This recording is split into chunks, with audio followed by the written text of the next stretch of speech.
My son looked me in the eye and told me my allowance was cut. He threw a check in my face in front of his employees and told me to stop wasting his hard-earned money. He thought he was teaching a senile old man a lesson about finance. He did not know that the building he was standing in, the suit he was wearing, and the bank account he was bragging about all belonged to me. By the time he realized his mistake, I was already gone and his world was crumbling. Before we get into how I brought down my own empire to save it, tell me where you are listening from in the comments. Hit subscribe if you believe respect goes both ways. The ink was barely dry on the check when a hand slammed down on the mahogany desk. The force of the impact rattled the crystal pen holder. I did not flinch. I kept my hand steady, finishing the loop of my signature on the donation slip.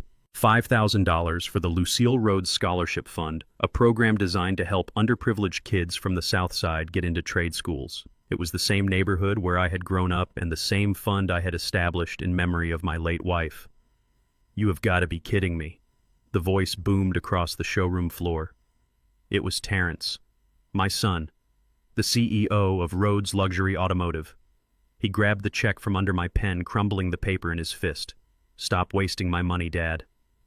The showroom went silent. A dozen sales representatives froze in their tracks. A young couple looking at a Mercedes SUV near the entrance turned to stare. The silence was heavy, thick with embarrassment. Not for me, but for the man shouting at his 70-year-old father. I slowly capped my pen and placed it in my pocket. I looked up at him. Terrence looked immaculate in his $3,000 Italian suit. He looked like success. He looked like power. But I knew better. I looked at his hands. They were soft. They were manicured. They were hands that had never held a wrench, never changed an alternator, and never scrubbed grease from under their fingernails until the skin was raw. That is not your money, Terrence, I said calmly. My voice was low, but in the quiet showroom it carried. That is a donation. It is for your mother. Terrence laughed. It was a cruel, sharp sound. He tossed the crumpled check ball into the trash can next to the desk. Mom is dead, Dad. She does not need money. You know who needs money. We do. We need capital for the Miami expansion. We need liquid assets to secure the new fleet of Porsches. But instead of helping the company that feeds you, you are throwing $5,000 out the window to buy books for some random delinquents who will probably drop out anyway. I felt a coldness spread through my chest. It was not anger. It was something worse. It was clarity. I looked around the showroom. The floor-to-ceiling glass windows let in the bright Atlanta sun. I remembered when this lot was nothing but red clay and weeds. I remembered buying this land with the settlement money from the accident that crushed 3 of my ribs at the factory. I remembered laying the foundation myself because I could not afford a contractor. Terrence saw a showroom. I saw my sweat and blood solidified into glass and steel. The click of high heels on the marble floor broke my concentration. I did not have to look to know who it was. The scent of Chanel No. 5 arrived before she did. Courtney, my daughter-in-law. What is going on here? Courtney asked, her voice dripping with fake concern. She walked up to Terrence and placed a hand on his arm, staking her claim. She looked at me with eyes that were as cold as ice. Why is everyone staring? Is Frank having another episode? Terrence sighed, playing the role of the exhausted martyr perfectly. He is writing checks again, Courtney. $5,000. To that charity. Courtney gasped. She brought a hand to her chest, her diamond rings catching the light. I paid for those rings. I paid for the dress she was wearing. I paid for the plastic surgery that kept her face unnaturally smooth. Oh, Frank, she said, speaking to me as if I were a toddler or a golden retriever that had just soiled the rug. We talked about this. You cannot just give away money. You are on a fixed income. Do you not remember I am not on a fixed income, Courtney? I said, standing up. My joints popped, a reminder of 40 years of manual labor. I am the chairman of the board. Courtney exchanged a look with Terrence. It was a look of pity mixed with contempt. It was the look you give a piece of furniture that has gone out of style but is too heavy to move. See? Courtney whispered loudly to Terrence. I told you, it is getting worse. He thinks he is still running things. It is the dementia talking. Terrence, we have to make the call. We cannot let him drain our accounts while he is living in fantasy land. She turned back to me, smiling a smile that did not reach her eyes. Frank, honey, listen to me. Terrence runs the company now. You are retired. You are supposed to be resting. Maybe the house is too much for you to manage. We were looking at a brochure for the Pines yesterday. It is a lovely facility, assisted living. They have activities. You could play bingo. You would not have to worry about money or bills ever again. The Pines, the most expensive nursing home in the state, and also the most restrictive. It was a warehouse for the elderly, a place where families dumped their unwanted relatives so they could forget about them without feeling guilty. I looked at the sales staff again. My old manager, Mr. Henderson, was pretending to study a file folder, but I could see his face was red. He knew. He knew who signed his paychecks, but he was terrified of Terrence. Everyone was terrified of the young, volatile CEO. I am not going to a home, I said. And I am not senile. I am donating money to honor my wife. Terrence stepped forward, invading my personal space. He used his height to intimidate me. He forgot that I was the one who taught him how to walk. Enough, Terrence hissed. I am done playing nice. You want to act like a child, I will treat you like one. He pulled a checkbook out of his jacket pocket. It was the company checkbook. He ripped a check out, scribbled something on it furiously, and slammed it against my chest. I caught it before it fluttered to the floor. $200, Terrence said. I looked at the check. Pay to the order of Frank Rhodes. $200. That is your allowance, Terrence declared, his voice rising again so everyone could hear. Starting today, $200 a week. That is for gas, for your little coffees, for whatever. I am cutting off your access to the main accounts. I am canceling your credit cards. I am taking over the mortgage payments on the house so you do not accidentally sell it. Courtney nodded approvingly, crossing her arms. It is for your own good, Frank, she said. We are protecting you from yourself. Terrence pointed a finger at my face. And if you come in here and embarrass me again, if you try to undermine my authority in my company one more time, I will have security escort you out. Do you understand me? Go home, Dad. Go home and watch television. Leave the business to the men who actually make the money. I stood there for a long moment. I looked at the check in my hand. $200. That was what my son thought I was worth.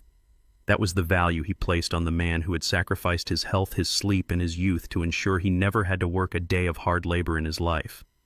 I looked at Courtney. She was checking her reflection in the window of a sedan, already bored with the drama now that she had won. I looked at Terrence. He was breathing hard, his face flushed with the adrenaline of exerting power. He looked proud of himself. He thought he had just climbed a mountain. He did not realize he had just jumped off a cliff. I folded the check neatly and placed it in my wallet. I did not scream. I did not beg. I did not argue. Very well, I said. My voice was steady. It was the voice of a mechanic who had just identified a fatal flaw in an engine. You have made your position clear.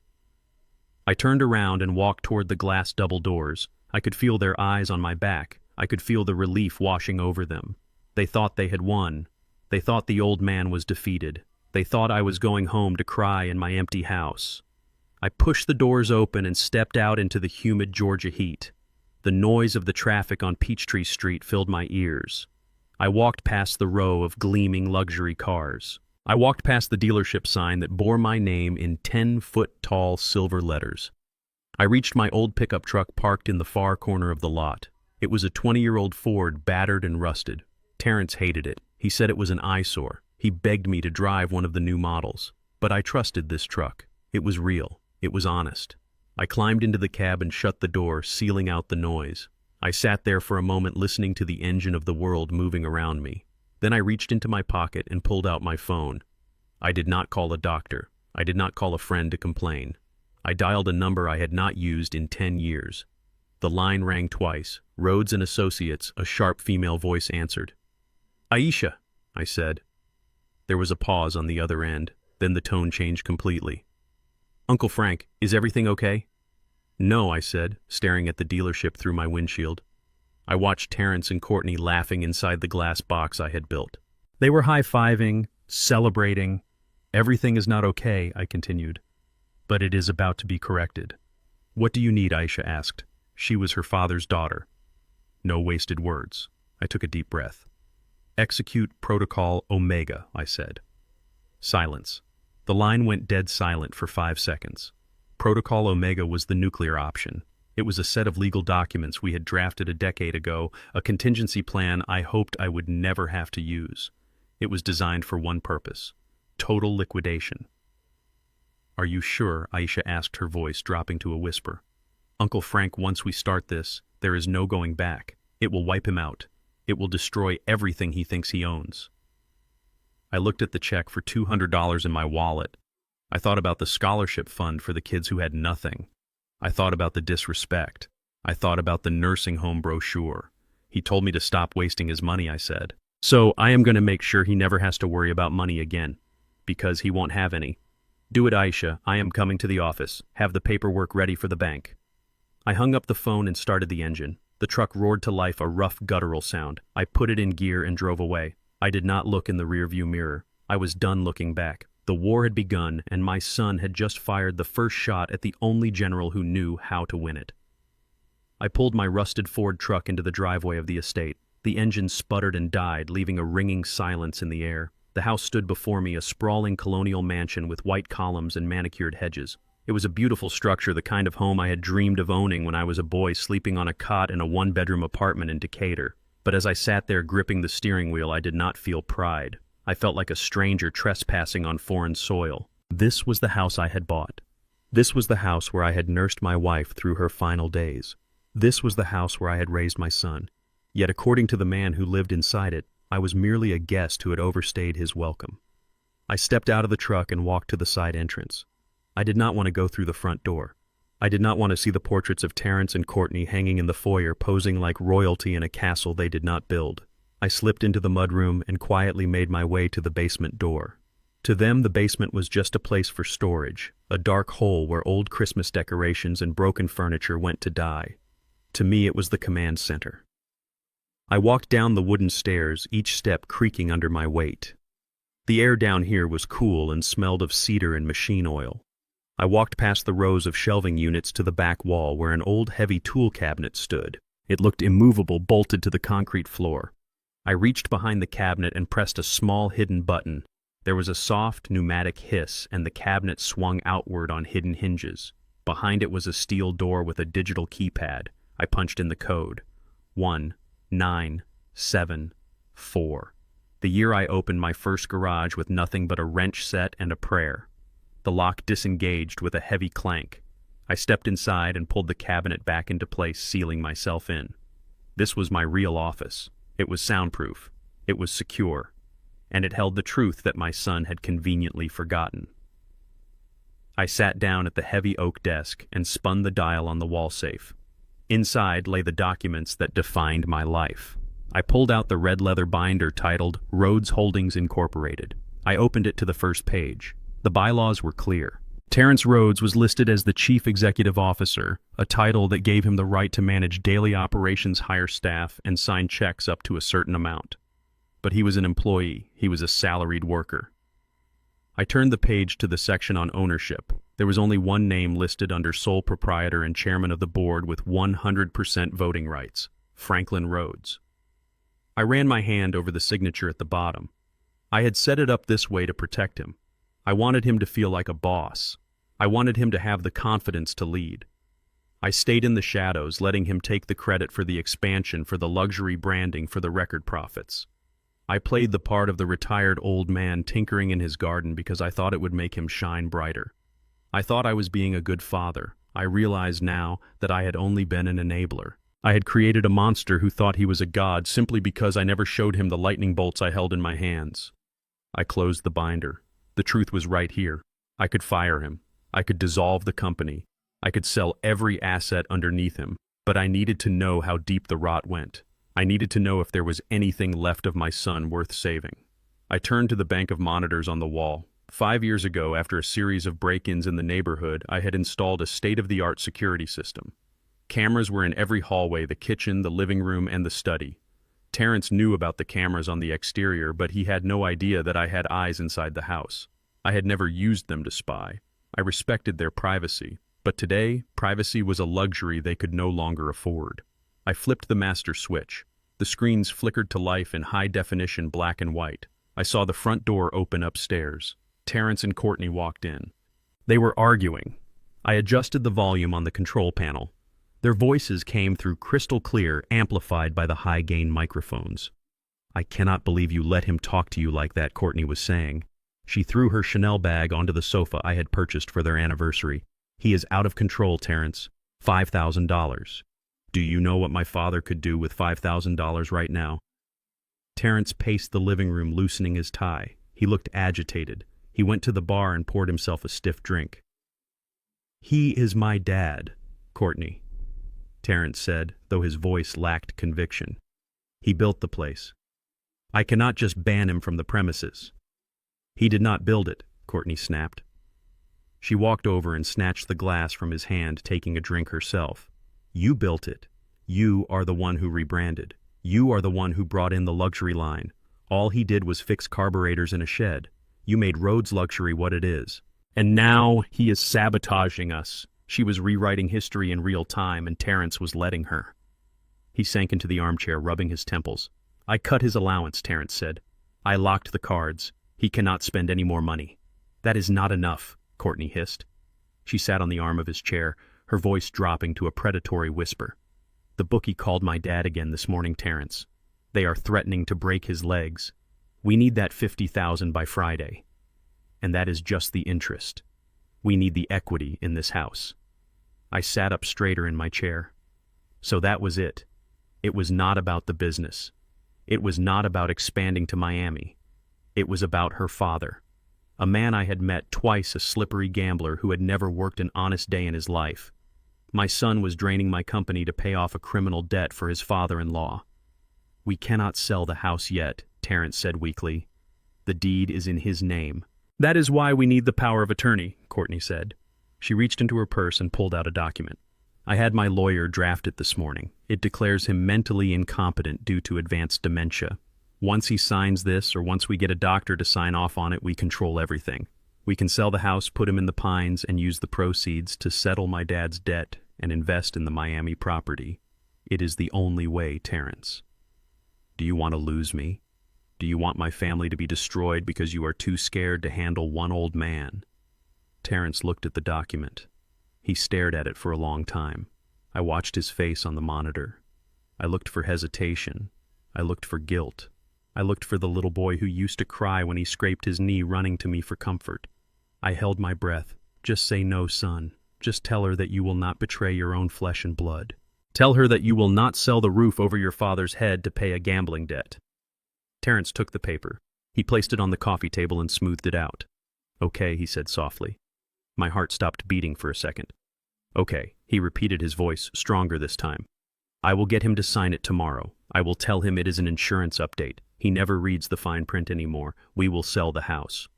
I watched as Courtney leaned down and kissed him. It was the kiss of a parasite that had successfully latched onto a new host. Good boy, she said. Now let us go out to dinner. I cannot stand the smell of this place. It smells like old people. They stood up and walked out of the frame. I heard the front door close. The house was silent again. I sat in the dark basement for a long time. The image of my son agreeing to declare me insane burned into my retinas. He was going to trick me. He was going to steal my home. He was going to lock me away in a facility until I died just so he could keep his wife happy and his ego intact. I did not feel sadness anymore. That part of me had died the moment he said, okay. Now I only felt a cold, surgical precision. They wanted a war. They wanted to talk about incompetence. They wanted to talk about ownership. I reached for the secure phone on my desk. I dialed Aisha's private number. She answered on the first ring. I have the files, I said. My voice sounded strange to my own ears. It was deeper. It was dangerous.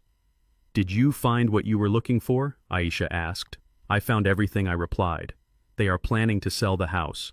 They are planning to declare me incompetent tomorrow morning. I heard the sharp intake of breath on the other end of the line.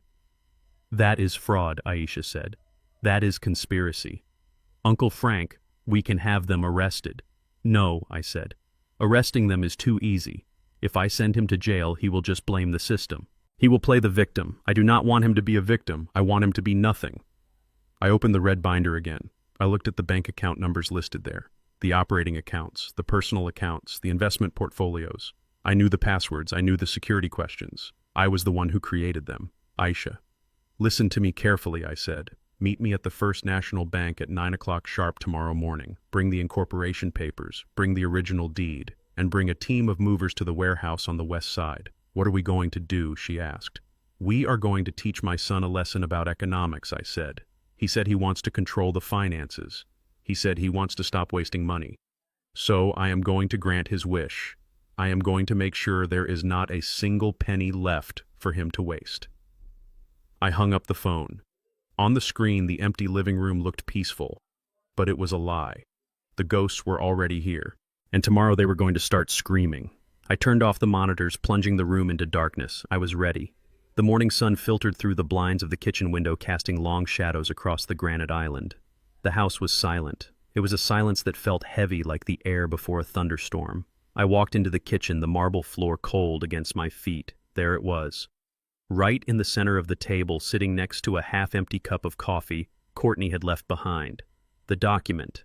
It was clipped neatly to a yellow sticky note with a smiley face drawn on it. The note read simply, "Good morning, Dad. Please sign where indicated.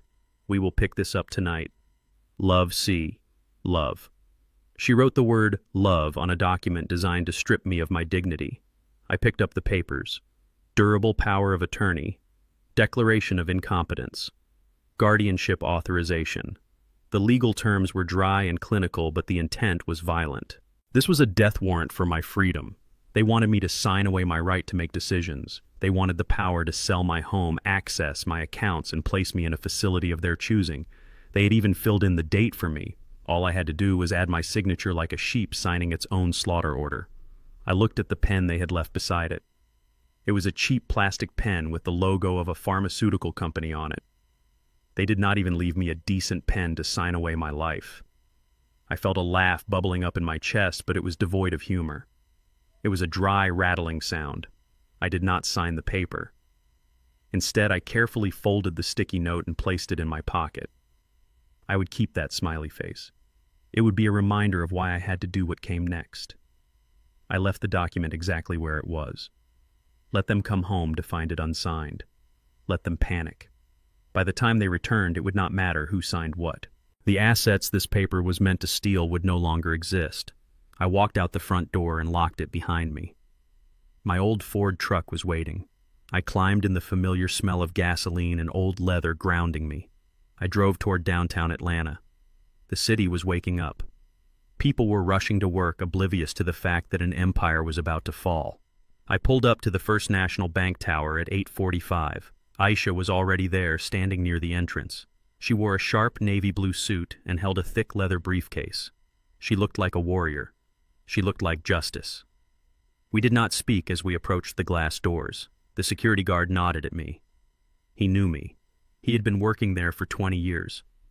"Morning, Mr. Rhodes," he said. "Morning, Sam," I replied. We walked straight to the executive offices on the second floor. The bank manager, Mr. Whitman, was just pouring his morning coffee. He was a nervous man, the kind who sweated when the stock market dipped half a percentage point. He looked up, surprised to see me. "Mr. Rhodes," he stammered, putting his coffee down a little too hard.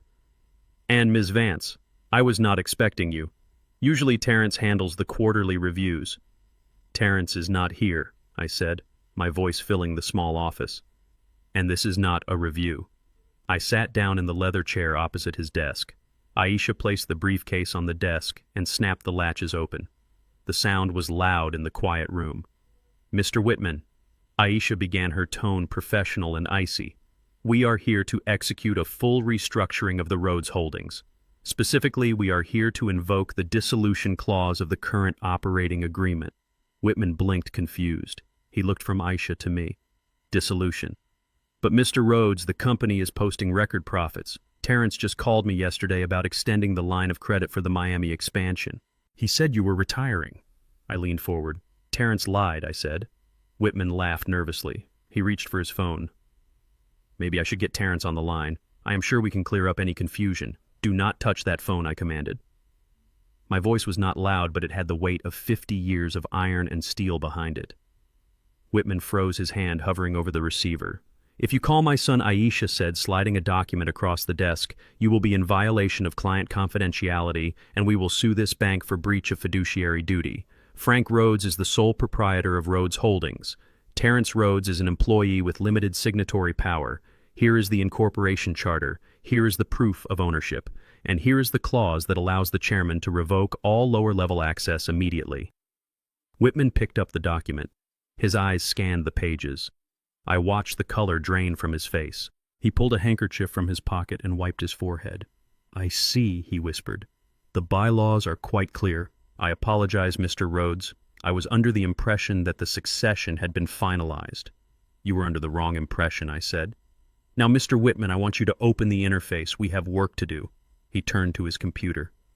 His hands were shaking slightly as he typed in his security credentials. The screen flickered to life. "What are your instructions?" he asked. "First, the operating accounts," I said. Whitman brought up the main business account. The balance was substantial. It was the lifeblood of the dealership. It paid for the inventory, the payroll, the lights, and the water. "Transfer all liquid assets to the holding company account in the Cayman Islands," I said. "Leave nothing." Whitman hesitated. "Mr. Rhodes, if I drain this account, the payroll checks will bounce on Friday. The vendors will not get paid. The floor plan financing for the cars will default. This will effectively cripple the business within 48 hours. "I know," I said. "Do it." The sound of his typing was loud. Click, click, enter. It sounded like gunshots in a canyon. "Transfer complete," Whitman said, his voice trembling. "Balance is 0. Next, I said. "The personal accounts of Terrence and Courtney Rhodes." Whitman looked at the screen. "These are joint accounts, but your name is listed as the primary custodian because you provided the initial deposit and never removed yourself," he noted. "Correct," I said. "Drain them. Every savings account, every checking account, the investment portfolio, the rainy day fund, move it all." Click, click, enter. I watched the numbers on the screen disappear. The money for their country club membership, gone. The money for Courtney's shopping sprees, gone. The money for Terrence's ego, gone. "Now the mortgage," I said. Whitman swallowed hard. "The mortgage on the estate." "Yes," I said. "Who holds the note?" "This bank holds the note," Whitman said. "But Terrence has been making the interest payments." "Sell the note," I said. "Sell the debt to the holding company I just specified." "But why?" Whitman asked. "You are buying your own debt." "No," I said. "I am buying the right to foreclose. If the bank holds the note, you have to follow a long legal process to evict them. If my private holding company owns the note, and if I choose to call in the full value of the loan immediately due to a violation of the morality clause in the contract, I can evict them much faster." Whitman looked at me with a mixture of fear and awe. He realized then that this was not a business transaction. This was an execution. "Done," he whispered. "The debt has been reassigned." I stood up. I felt lighter. The burden of supporting ungrateful children was gone. "One last thing," I said. I reached into my wallet and pulled out 2 crisp $100 bills. I placed them on Whitman's desk. "Deposit this into Terrence's personal checking account," I said. $200, Whitman asked. "He told me $200 a week was enough for an old man to live on," I said. "Let us see how long he can live on it." I turned and walked out of the office, Aisha right beside me. We took the elevator down to the lobby. The bank was busy now. People were depositing checks, asking for loans, hoping for a better future. I had just dismantled one. We stepped out onto the sidewalk. The sun was fully up now. The city was loud and alive. "It is done," Aisha said. "By noon, the dealership will be getting calls from suppliers. By 2 o'clock, the power company will flag the account for non-payment." "Good," I said. I reached into my pocket and pulled out my smartphone. It was the phone Terrence paid for. It was the number he used to track me. I popped the back cover off and pulled out the SIM card. I snapped the small plastic chip in half. It made a sharp cracking sound. I dropped the pieces into a metal trash can on the corner. Then I dropped the phone in after it. "I am going to the airport," I told Aisha. "You know what to do next." "I will handle the legal fallout here," she promised. "Go find some peace." "Uncle Frank." I hailed a taxi. As I climbed into the back seat, I looked at my watch. It was 12:30, lunchtime. Miles away in an upscale Italian restaurant, Terrence was currently laughing with a group of investors. He was probably ordering the most expensive bottle of wine on the menu. He was probably reaching for his black titanium credit card. I signaled the driver. "Take me to Hartsfield-Jackson Airport," I said. As the taxi pulled away, merging into the traffic, I closed my eyes. I could imagine the scene perfectly. At the restaurant, the waiter was returning to the table. He was holding the black card with 2 fingers, a polite but apologetic expression on his face. "I am sorry, sir," the waiter would say. The card was declined. Terrence would laugh. He would say it was a mistake. He would tell them to run it again. Try it again, he would demand. I am the CEO of Rhodes Luxury. The waiter would swipe it again. The machine would beep. A harsh electronic rejection. Declined.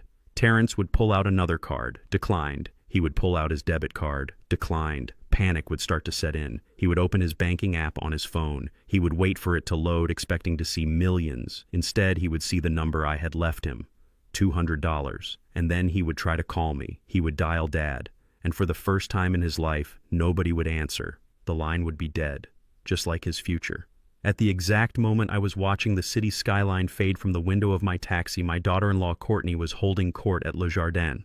It was her favorite spot for lunch, a place where a salad cost more than a mechanic made in an hour. She was surrounded by 3 of her friends' women who measured their self-worth by the size of the diamonds on their fingers. Courtney was in high spirits. She had already ordered 2 bottles of vintage champagne.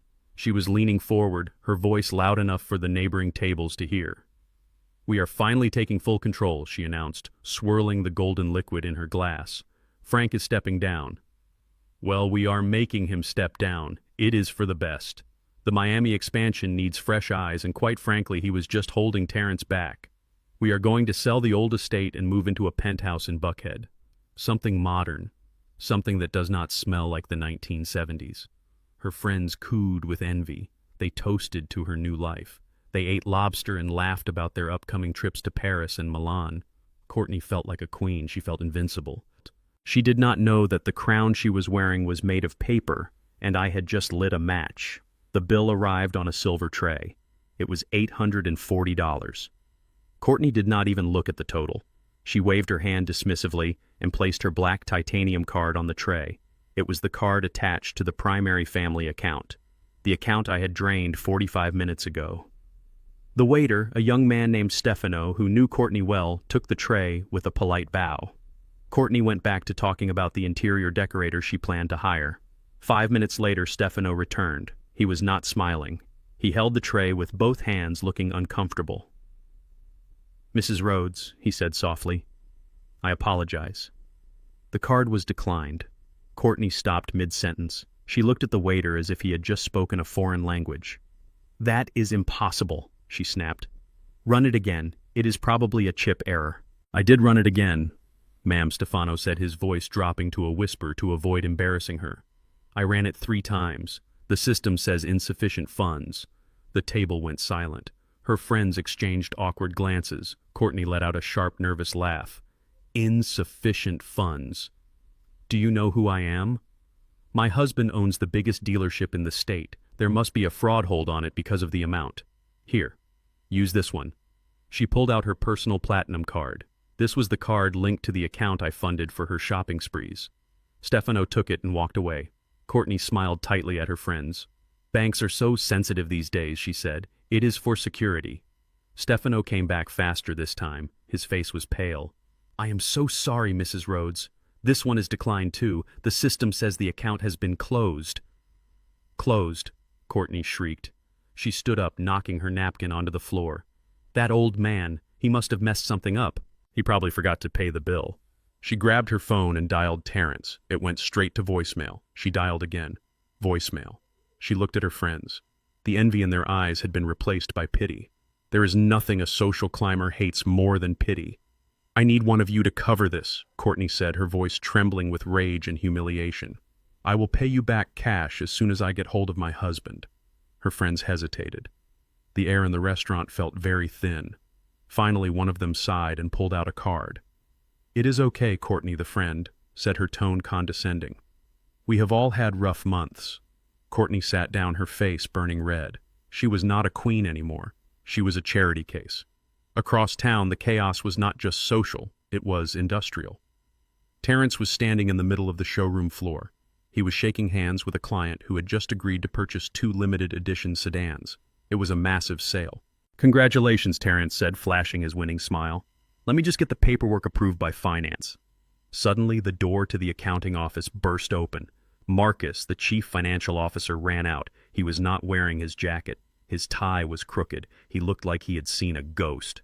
Terrence Marcus yelled, forgetting all protocol. We have a problem. A massive problem. Terrence's smile faltered. He excused himself from the client and walked over to Marcus, gripping his arm tightly. "Keep your voice down," Terrence hissed. "I am closing a deal here." "You cannot close the deal," Marcus whispered, his eyes wide with panic. "The floor plan financing just got pulled. The bank called. They said the collateral has been liquidated." "What?" Terrence asked. "That is ridiculous. My father put up the collateral years ago." "It is gone, Terrence. And that is not all. I tried to run payroll for tomorrow. The operating account is showing 0.00. Terrence pushed Marcus aside and stormed into the office. He went to the main computer terminal. He typed in his administrator password. Access denied. He typed it again. Access denied. He tried the backup password.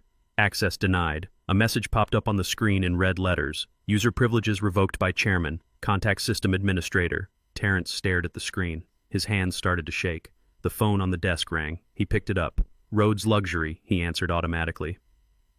"Mr. Rhodes, this is the power company," a recorded voice said. "Your automatic payment has failed. Please remit $22,000 immediately to avoid service interruption." He slammed the phone down. Another line blinked. It was the inventory manager. "Boss, the transport truck is at the gate with the new inventory," the manager shouted over the static. "The driver says the wire transfer did not go through. He is refusing to unload the cars. He says he is turning the truck around." "Stop him!" Terrence screamed. "Tell him it is a glitch." "It is not a glitch, boss. The bank sent a foreclosure notice on the lot. They say we are in default." Terrence dropped the receiver. The noise of the dealership, the phones ringing, the chatter of customers, the hum of the air conditioning. It all started to sound like a funeral dirge. He looked out the glass window. He saw his reflection. He looked small. He looked terrified. He pulled out his cell phone to call me. He needed his dad to fix it. Dad always fixed it. But as he looked at his phone, he saw a text message from Courtney. Card declined. Embarrassed in front of everyone. "Where are you? Dad has gone crazy." Terrence ran out of the office. He ignored the clients. He ignored Marcus. He jumped into his demonstration car and sped out of the lot, tires screeching. He had to get home. He had to make me sign the papers. He had to force me to undo this. He met Courtney in the driveway. She was crying, her mascara running down her face. "He cut me off," she screamed. "He humiliated me." "Where is he?" inside. Terrence said, his jaw tight. "He is going to fix this right now, or I swear I will have him committed tonight." They rushed to the front door. Terrence jammed his key into the lock. It turned. They burst into the foyer. "Dad," Terrence yelled. "Frank, get out here." Silence. The house was completely silent. The only sound was the ticking of the grandfather clock in the hallway. They ran to the living room. Empty. They ran to the kitchen. Courtney stopped dead in her tracks. She pointed at the marble island. There, she whispered. On the table sat the power of attorney document she had left that morning. It was untouched. Beside it, weighing it down, were 2 crisp $100 bills. Terrence walked over slowly. He picked up the money. He looked at the sticky note Courtney had left. The smiley face seemed to be mocking him now. There was no note from me, no explanation, no angry letter, just the silence and the $200. "He is gone," Terrence whispered. "What do you mean he is gone?" Courtney shrieked. "He cannot be gone. Where is the money, Terrence? Where is our money?"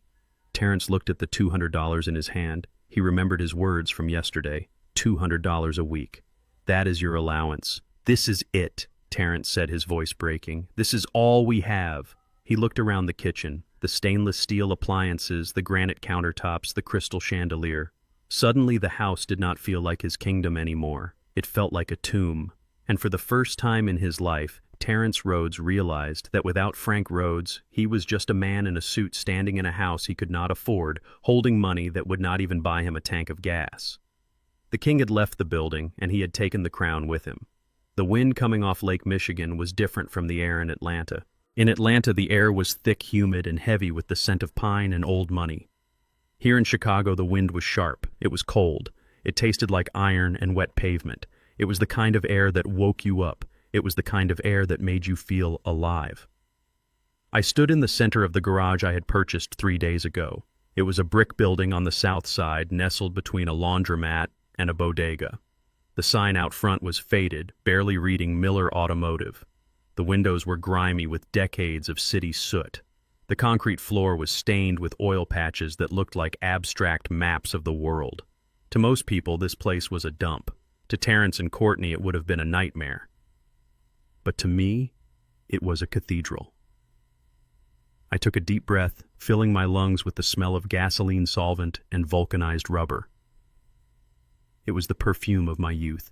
Before roads, luxury automotive became a showroom for people who wore shoes that cost more than my first car. I was an engineer. I did not just sell cars. I built them. I understood them. I knew that an engine was not just a machine. It was a heart. It had a rhythm. It had a voice. If you treated it with respect, it would run forever. If you neglected it, it would die. It was a simple truth that applied to cars and, as I had recently learned, to children. I walked over to the hydraulic lift in the center bay. On it sat a 1967 Chevy Impala. It belonged to Mrs. Higgins, the lady who ran the bakery down the street. She had told me it was making a knocking sound and that 3 other mechanics had told her to scrap it. I ran my hand along the cold steel of the chassis. I did not need a computer diagnostic tool. I did not need a tablet. I grabbed a stethoscope from my toolbox and placed it against the engine block. I closed my eyes and listened. There it was. A faint rhythmic tapping in the 3rd cylinder. A loose rocker arm. It was a $20 part and an hour of labor. The other mechanics had seen an old woman and smelled a scam. I saw a machine that still had miles left in it. I picked up a wrench. The metal felt heavy and honest in my hand. For the last 10 years, my hands had only held pens, wine glasses, and steering wheels of cars I did not work on. My hands had become soft. They had become the hands of a chairman. Now, as I loosened the bolt on the valve cover, I felt the vibration travel up my arm. I felt the resistance of the metal. I felt the oil coating my fingers. It was black and viscous. It was dirty. And it was beautiful. I worked for 4 hours straight. I did not check my phone. I did not look at stock prices. I did not worry about the Miami expansion. I just worked. I replaced the rocker arm. I adjusted the timing. I changed the spark plugs. When I turned the key, the engine roared to life. It did not knock. It purred. It was a deep, throaty sound that resonated in my chest. I wiped my hands on a rag, leaving streaks of grease on my gray coveralls. I looked in the reflection of the shop window. I did not see Frank Rhodes, the wealthy philanthropist. I saw Frank the mechanic. I saw the man I was before the money complicated everything. I smiled. It was the first real smile I had worn in years. By the time I rolled the bay door up to let the afternoon light in, a small crowd had gathered. In this neighborhood, news traveled faster than fiber optic cables. The word was out that the old guy in the new shop actually knew what he was doing. I saw 3 teenagers standing near the entrance, leaning on their bicycles. They were watching me. They wore hoodies and looked at me with a mix of curiosity and skepticism. I knew that look. I had worn that look 50 years ago. They were wondering who this old man was and what he wanted in their territory. One of them, a tall kid with braids, stepped forward. He pointed at the Impala. "You fixed Mrs. Higgins' ride," he stated. It was not a question. "I did," I replied, wiping a wrench with a clean rag. "They said the engine was blown," the kid said. "They said she needed a new car." "They were wrong," I said. "It just needed a little adjustment. Engines do not lie. People do." The kid looked at the car, then back at me. He looked at my hands covered in grease. He did not see a checkbook. He did not see a CEO. He saw skill. In this world, skill was currency. Skill was survival. "You know how to work on transmissions?" the kid asked. "I know how to work on anything that burns gas and has pistons," I said. He hesitated, then gestured to a beat-up Honda Civic parked across the street. "My mom's car won't shift into reverse," he said quietly. "She has to push it out of parking spots. She is late for work every day." "Bring it in," I said. "I cannot pay you much," he said, his defenses going up. "I did not ask for money," I said. "Bring it in. If you help me fix it, the labor is free. You just pay for parts." The kid's eyes widened. He signaled to his friends and they ran to the car. For the rest of the afternoon, the shop was not silent. It was filled with the sounds of tools dropping, compressed air hissing, and the questions of young men who were hungry for knowledge. I showed them how to check the transmission fluid. I showed them how to identify a worn solenoid. I did not treat them like potential criminals. I treated them like apprentices. For the first time in decades, I was not being asked for a handout. I was being asked for guidance. Terrence had never asked me how an engine worked. He only asked how much profit it generated. These kids with dirt under their fingernails and holes in their sneakers had more respect for the craft than my own son ever did. I realized then that I was not hiding in Chicago. I was building something. I was building a legacy that had nothing to do with bank accounts. The sun was beginning to set, painting the Chicago skyline in hues of purple and orange when a police cruiser pulled up to the curb. The blue and red lights were not flashing, but the presence of the car was enough to make the neighborhood tense up. The kids froze. The tall kid, whose name I learned was Tyrell, took a step back, his eyes darting to the exit. "It is okay," I told them, calm. "Keep cleaning those valves." 2 officers stepped out of the car. One was a young rookie looking nervous. The other was a veteran, a sergeant with a thick mustache and tired eyes. They walked into the shop, their hands resting near their belts. "Can I help you, officers?" I asked. I did not put down my wrench. "Are you Franklin Rhodes?" the sergeant asked. He held a tablet in his hand. "I am," I said. The sergeant looked at the tablet, then at me. He looked at the grease on my face, the coveralls, the old shop. He looked confused. "We received a missing persons report from Atlanta," the sergeant said. "A Mr. Terrence Rhodes claims his father, Franklin Rhodes, is suffering from severe dementia and has wandered off with a large sum of money.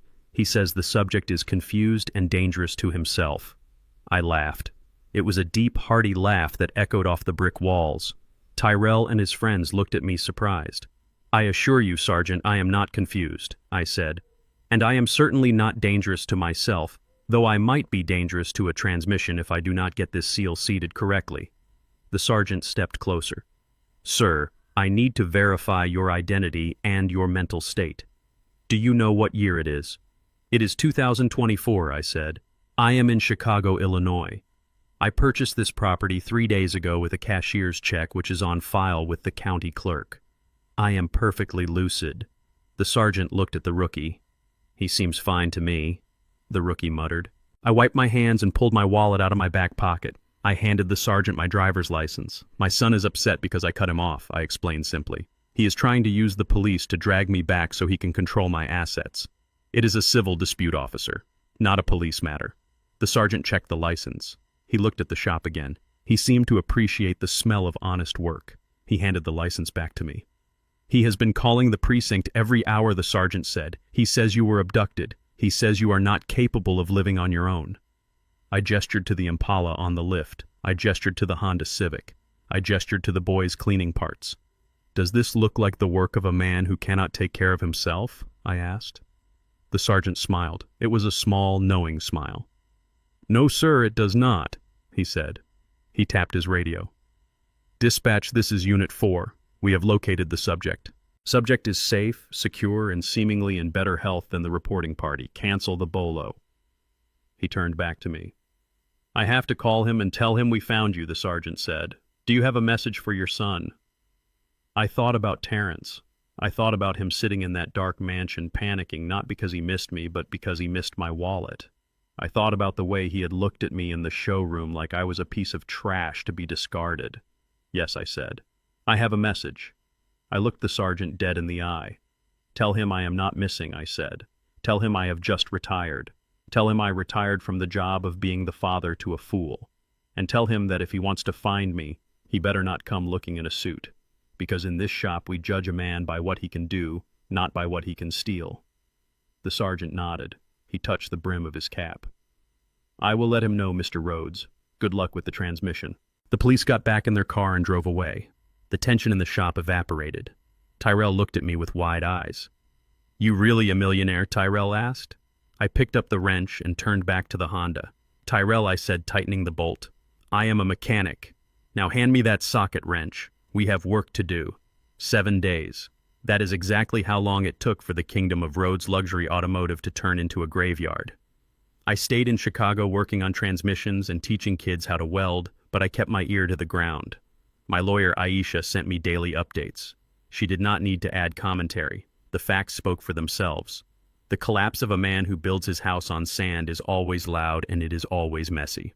By Wednesday of the first week, the inventory was gone.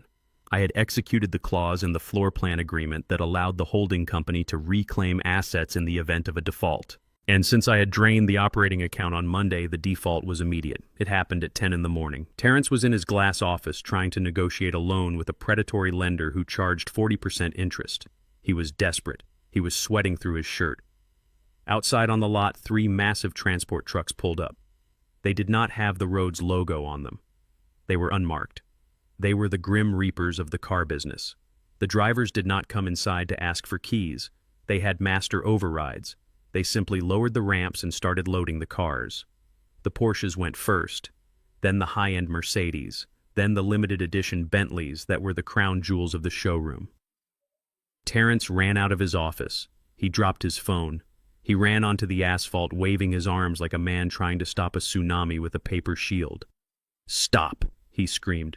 "What are you doing? You cannot take these. I have customers coming for these." The lead driver, a man named Miller, who I had hired specifically because he did not care about men in suits, just looked at his clipboard. "Order comes from the lien holder," Miller said, not even looking up. "Default on payment. Repossession is authorized immediately." "There must be a mistake," Terrence pleaded. He grabbed Miller's arm. "Do you know who I am? I am Terrence Rhodes. This is my dealership." Miller pulled his arm away. He looked Terrence up and down. "You are the guy standing in the way of my truck," Miller said. "Move or I call the cops." Terrence froze. The cops. He had already called them on me.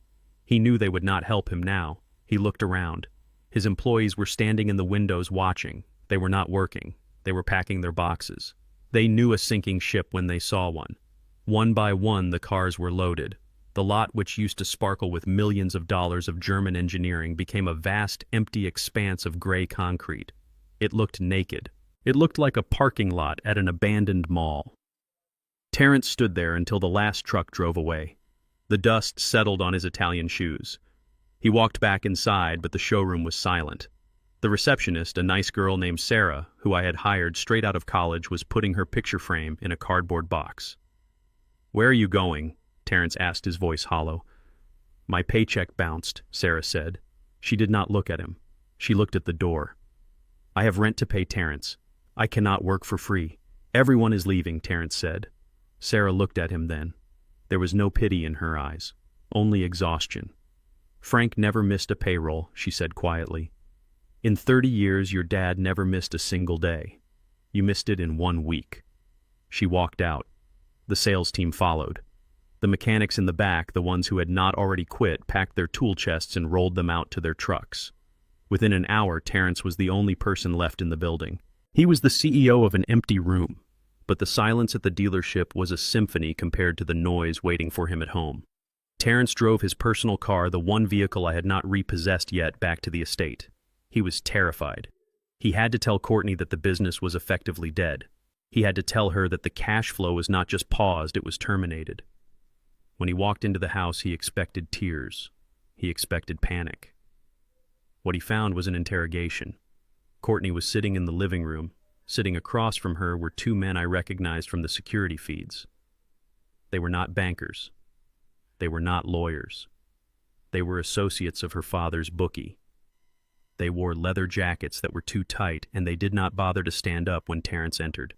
"Who are they?" Terrence asked, stopping at the archway. "They are here for the money," Terrence Courtney said.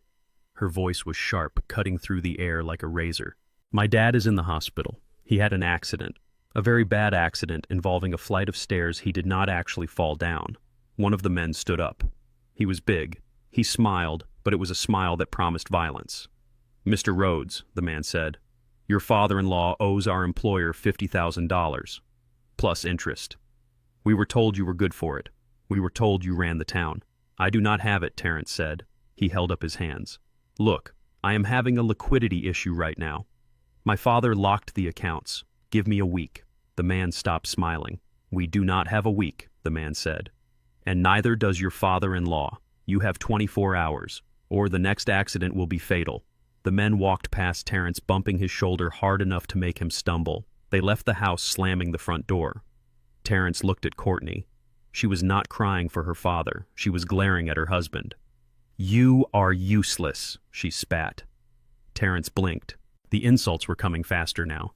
I am useless, he repeated. I just lost my business, Courtney. I just watched my employees walk out. I am trying to keep a roof over our heads. You are failing, she screamed. She stood up and threw a vase across the room. It shattered against the fireplace. I married a provider. I married a man with a future. Look at you. You are trembling. You are pathetic. My dad is going to die because you cannot handle one senile old man. It is not just my dad, Terrence shouted back, his own anger finally rising. It is the law. The documents are ironclad. He owns everything. Then steal it, Courtney yelled. Sell the jewelry. Sell the art. Sell this furniture. I do not care. Get me $50,000 by tomorrow morning. She stormed upstairs and slammed the bedroom door. Terrence stood alone in the living room, surrounded by shattered porcelain. He felt like he was suffocating. He needed air. He needed a drink. But the liquor cabinet was locked and he had lost the key. He went into the home office. He needed to find something to sell.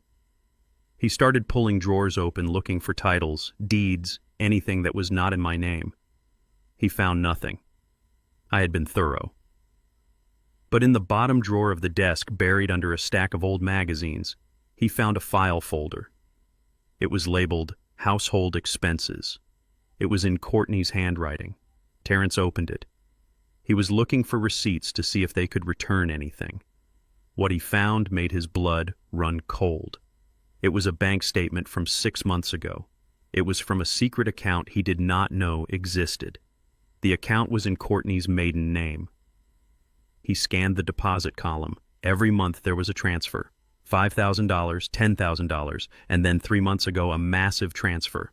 $500,000. The label on the transfer read, Consulting Fee, Miami Project. Terrence stared at the paper. There was no Miami Project. There never was. The Miami expansion was just a concept. It was a pitch deck. He flipped the page. The money had been transferred out the next day, sent to an account in Las Vegas. The recipient was Robert Vance, Courtney's father. Terrence dropped the paper. His hands were shaking so hard he could barely breathe. He had been killing himself to fund the Miami expansion.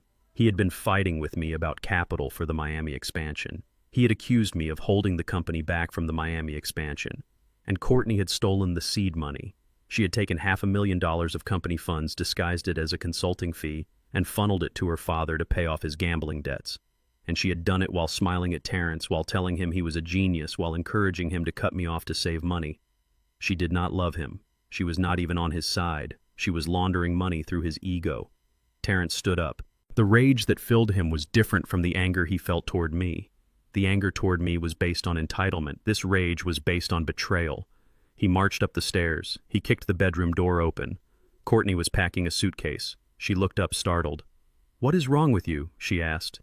Terrence threw the bank statement at her. The papers fluttered down like dead leaves. "You stole it," he said. His voice was dangerously quiet. "You stole $500,000.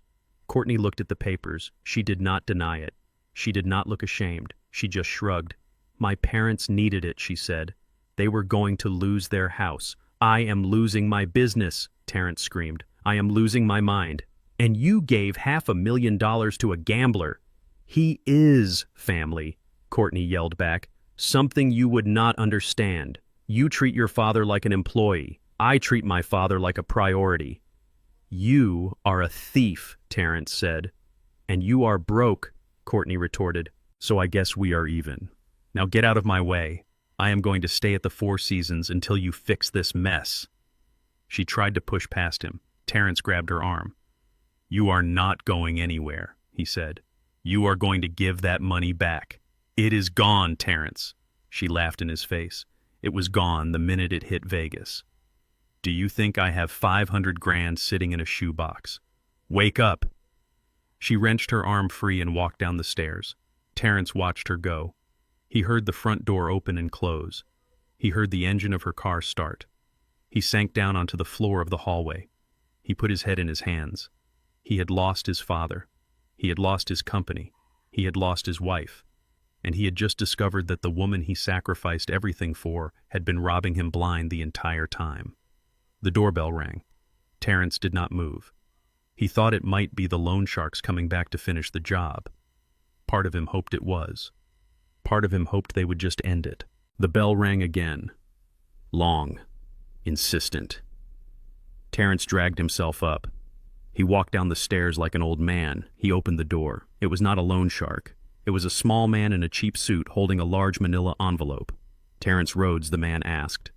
"Yes," Terrence whispered. "You have been served," the man said. He thrust the envelope into Terrence's chest. Terrence took it. He watched the man walk away. He opened the envelope right there in the doorway. It was a subpoena, but it was not from a supplier. It was not from a bank. It was from the Department of Justice. Tax fraud, embezzlement, money laundering. The investigation into the missing $500,000 had begun. The transaction Courtney had made was flagged, but her name was not on the company documents. Only one name was listed as the CEO who authorized the transfer: Terrence Rhodes. He looked at the paper. He looked at the empty driveway. He realized then that the bottom was not when the cars were towed. The bottom was not when his wife left. The bottom was right here. He was going to prison for a crime his wife committed using money his father had earned. He fell to his knees on the welcome mat, and for the first time in 20 years he cried out for the only person who could possibly save him. Dad. But the wind carried his voice away, and I was 800 miles away listening to the hum of an engine that actually worked. The neon sign outside the strip mall law office flickered with a dying buzz. It was a far cry from the marble lobbies of the corporate firms Terrence was used to. But the corporate firms had stopped returning his calls the moment his credit rating plunged below 500. Now he was sitting across from a man named Saul Finch. Finch wore a suit that was 2 sizes too big and smelled of stale cigarette smoke and desperation. To Terrence, however, this man looked like a savior. Finch flipped through the file Terrence had scraped together. It contained the original incorporation papers, a few old emails, and a lot of printed spreadsheets that Terrence barely understood. Finch licked his thumb as he turned the pages, a habit that made Terrence wince. "This is good," Finch said, his voice gravelly. "This is very good. We can argue implied partnership. You have been the face of the company for 5 years. You signed the checks. You hired the staff. In the eyes of the law, that creates an expectation of equity. This old man cannot just pull the rug out because he woke up on the wrong side of the bed. We will file for an emergency injunction. We will claim elder abuse. We will say he is being manipulated by his lawyer and is not of sound mind. We will freeze the assets he stole and force him to the negotiating table." Terrence felt a surge of hope. It was a toxic, dangerous hope, but it was the only thing he had left. He leaned forward, his eyes feverish. "Can we get the accounts unlocked?" Terrence asked. "I need access to the capital. I have debts, Mr. Finch. Urgent debts." Finch smiled, revealing teeth that had seen too much coffee. "Once the judge grants the temporary restraining order on your father's actions, we can petition for a stipend to maintain the status quo. We will get you your money, Mr. Rhodes, but I need a retainer. 5,000. Cash." Terrence swallowed hard. He had sold his Rolex watch at a pawn shop an hour ago for exactly $5,000. It was the last thing of value he owned. He reached into his pocket and pulled out the envelope. He placed it on the scratched laminate desk. "Get my company back," Terrence said. 2 days later, I received the summons in Chicago. Aisha handed it to me with a look of disgust. "He is suing you," she said. "He is actually suing you for theft of his company." I read the document. It was filled with lies. It claimed I was senile. It claimed I had abandoned my duties. It claimed Terrence was the true architect of the Rhodes Empire.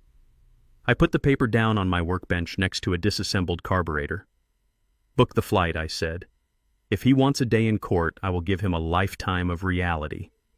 The courtroom in Atlanta was cold and sterile. It smelled of floor wax and misery. Terrence sat at the plaintiff's table with Finch. My son looked terrible. His suit was wrinkled. He had lost weight. There were dark circles under his eyes that no amount of concealer could hide. When I walked in, he did not look at me. He stared at the table, his leg bouncing nervously. I sat with Aisha. We did not have stacks of boxes. We had a single slim laptop and a projector. The judge, the Honorable Marcus Holloway, was a man known for his impatience with frivolous lawsuits. He peered over his glasses at Terrence. "Mr. Finch, you may proceed with your opening statement," Judge Holloway said. Finch stood up, buttoning his ill-fitting jacket. He launched into a theatrical speech about how Terrence had poured his blood, sweat, and tears into Rhodes' luxury automotive. He painted a picture of a devoted son who had built a brand only to have a jealous, mentally declining father destroy it out of spite. "My client is the victim of a financial kidnapping," Finch declared, pointing a shaking finger at me. He made that company what it is. He generated the profits. He secured the deals. And now he is destitute because of the vindictiveness of a man who should be in a care facility not managing a multi-million-dollar portfolio. Terence nodded along, believing every word. He had told himself this lie so many times that it had become his truth. When it was our turn, Aisha stood up. She did not raise her voice. She did not point fingers. She simply connected her laptop to the courtroom screen. "Your Honor," Aisha said, "we do not dispute that Terence Rhodes acted as the CEO. We do not dispute that he signed checks. What we dispute is the fantasy that he was ever a successful businessman."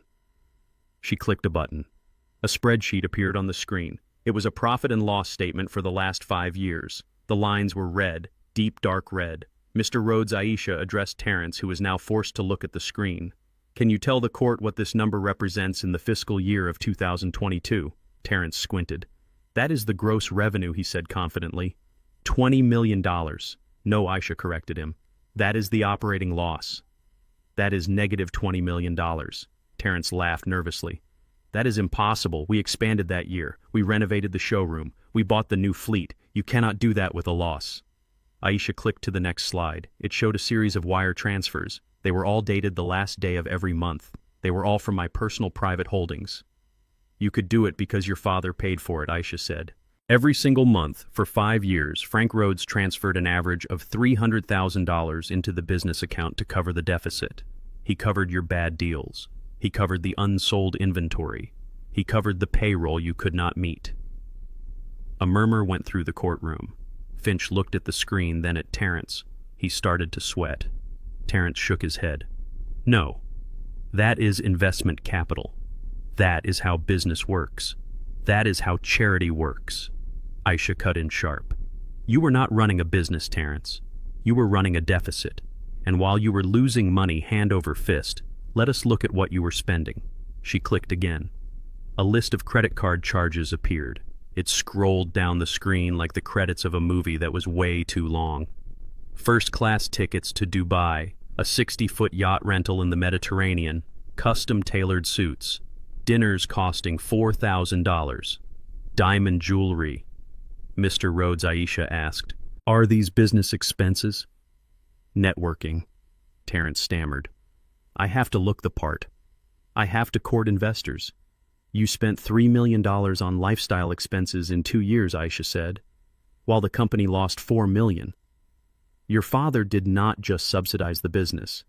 He subsidized your delusion. He paid for your suit so you could play boss.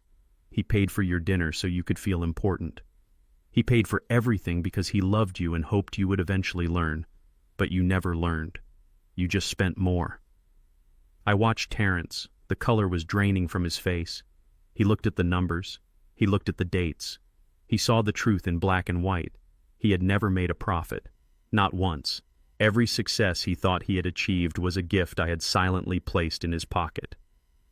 Aisha turned to the judge. "Your Honor, the plaintiff claims he has an implied partnership based on his contribution to the company's value. The evidence shows his contribution was negative. He did not build equity. He built debt. The only reason Rhodes Luxury Automotive existed this long was because Frank Rhodes refused to let his son fail publicly. But when Terence Rhodes tried to declare his father incompetent to seize the remaining assets for his own personal debts, Frank Rhodes decided to stop the bleeding." She paused, letting the silence hang in the air. "We are not just asking for a dismissal," Aisha continued. "We are submitting these records to the court as evidence of corporate malfeasance. Terence Rhodes signed tax returns claiming these lifestyle expenses were business deductions. That is tax fraud, Your Honor. And since he signed them as CEO, he alone is liable." Terence stood up. His legs were shaking so hard he had to grip the table. "Dad," he whispered. It was a small, broken sound. "Dad, stop this. Please." I looked at him. I did not see the arrogant man who threw a check in my face. I saw a frightened boy who had broken a window and was waiting for the punishment. But this window could not be fixed. I remained seated. I remained silent. Judge Holloway looked at the evidence. He looked at Terence with a mixture of pity and contempt. He banged his gavel. It sounded like a gunshot. "Case dismissed with prejudice," the judge ruled. "Mr. Finch, you should be ashamed of bringing this before my court. And Mr. Rhodes, I suggest you do not leave the building." Why? Terrence asked, his voice trembling. Because the judge said, pointing to the back of the room. The gentleman in the back row would like a word with you. Terrence turned around. Standing by the double doors were two men in dark suits. They were not smiling. They wore badges on their belts. IRS, Criminal Investigation Division. Terrence looked back at me. His eyes were wide, pleading. He wanted me to write a check. He wanted me to make the bad men go away. He wanted me to be the father who fixed everything. I stood up. I buttoned my jacket. I looked at Aisha and nodded. We walked toward the exit. As I passed Terrence, I stopped for a brief second. He reached out to grab my sleeve. "Dad," he choked out. "They are going to arrest me." I looked at his hand. It was trembling. "You wanted to be the man in charge, Terrence," I said softly. "This is what being in charge looks like. You take the credit. You take the blame." I pulled my arm away and walked out of the courtroom. The doors swung shut behind me, but they could not block out the sound of the agents reading my son his rights. I walked down the long marble hallway of the courthouse. My footsteps echoed on the stone. I was walking away from the wreckage of my family, but for the first time in years I was walking toward a future that was honest. I had lost a son, but I had regained my integrity, and as I stepped out into the blinding Atlanta sun, I knew that the hardest part was over. The lesson had been taught. Now I had to wait and see if he would survive the grade. The sound of a zipper closing is usually a harmless noise. It is the sound of a vacation starting or a gym bag being packed. But in the hollow, echoing hallway of the Rhodes estate, the sound of the zipper on Courtney's Louis Vuitton suitcase sounded like a body bag being sealed. Terrence stood in the doorway of the master bedroom. He was still wearing the same suit he had worn to court. It was wrinkled now. The tie was loose. He looked like a man who had been running for days, even though he had not moved from this spot for an hour. He watched his wife. She moved with a terrifying efficiency. She was not crying. She was not hesitant. She was raiding the closet. She grabbed the Hermes Birkin bags I had paid for. She grabbed the diamond tennis bracelet Terrence had bought her for her 30th birthday. She swept the jewelry box clean, dumping necklaces and earrings into her purse like she was looting a store during a riot. "You cannot just leave," Terrence said. His voice was raspy. He sounded like a ghost haunting his own life. Courtney did not stop packing. She picked up a silk scarf and inspected it for stains before tossing it into the bag. "I can leave," she said flatly. "In fact, I should have left years ago. I should have left when you refused to buy the penthouse in Miami. I should have known then that you were small time." "Small time," Terrence repeated. He stepped into the room. "Courtney, I gave you everything. I gave your father $500,000. I went to court for you. I am facing prison time for you." Courtney stopped. She turned around slowly. Her face was perfectly made up, her lipstick a sharp, aggressive shade of red. She looked at Terrence with a profound sense of boredom. "You did not do those things for me, Terrence," she said. "You did them for yourself. You did them because you wanted to be the big man. You wanted to be the savior. You loved the way it felt when my father begged you for money. It made you feel powerful. It made you feel like you were better than Frank." "Do not say his name," Terrence snapped. "Why not?" Courtney laughed. It was a cold, cruel sound. "He is the only reason we are standing here. He is the only reason you have this house. He is the only reason you have a suit on your back." She zipped up the second suitcase and set it on the floor. She walked over to the vanity mirror and checked her reflection. She adjusted her hair, preparing to face the world as a single victimized woman. "I married a Rhodes," she said to her reflection. "I married a dynasty. I thought I was marrying the future king of Atlanta. I did not sign up to be the wife of a clerk who played dress-up in his daddy's office." Terrence felt a sharp pain in his chest. It was the physical sensation of his heart breaking not out of love, but out of the realization of how blind he had been. "You said you loved me," he whispered. "I loved the potential," Courtney corrected him. She turned to face him one last time. "I loved the access. I loved the black card. But let us be honest, Terrence, you were never interesting. You were never smart. You were just the son of a rich man. And now that the rich man has taken his ball and gone home, you are just a man with a lot of debt and no personality." She grabbed the handles of her suitcases. She walked toward the door. Terrence blocked her path. "Where are you going?" he asked.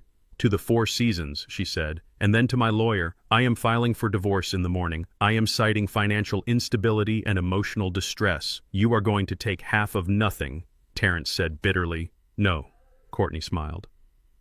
"I am going to take half of whatever you have left hidden. And do not worry about my dad's debt. I am sure he will find another sucker to pay it off. Or maybe he will just sell the story of how the Rhodes family collapsed to the tabloids. That should be worth a few grand. She pushed past him. Terrence did not have the strength to stop her. He was weak. He was starving. He watched her walk down the grand staircase. Her heels clicked on the marble, a rhythm of departure. The front door opened. The heavy oak door that I had installed to keep my family safe now opened to let the last traitor escape. Courtney paused at the threshold. She did not look back. She simply walked out into the evening air. The door slammed shut. The sound echoed through the three-story house, bouncing off the walls, the chandeliers, and the empty spaces where art used to hang. Terrence stood at the top of the stairs for a long time. He listened to the sound of her engine starting. He listened to the tires crunching on the gravel. He listened until the silence returned. Then the house went dark. It happened all at once. The chandelier above him flickered and died. The sconces in the hallway went black. The hum of the refrigerator in the kitchen stopped.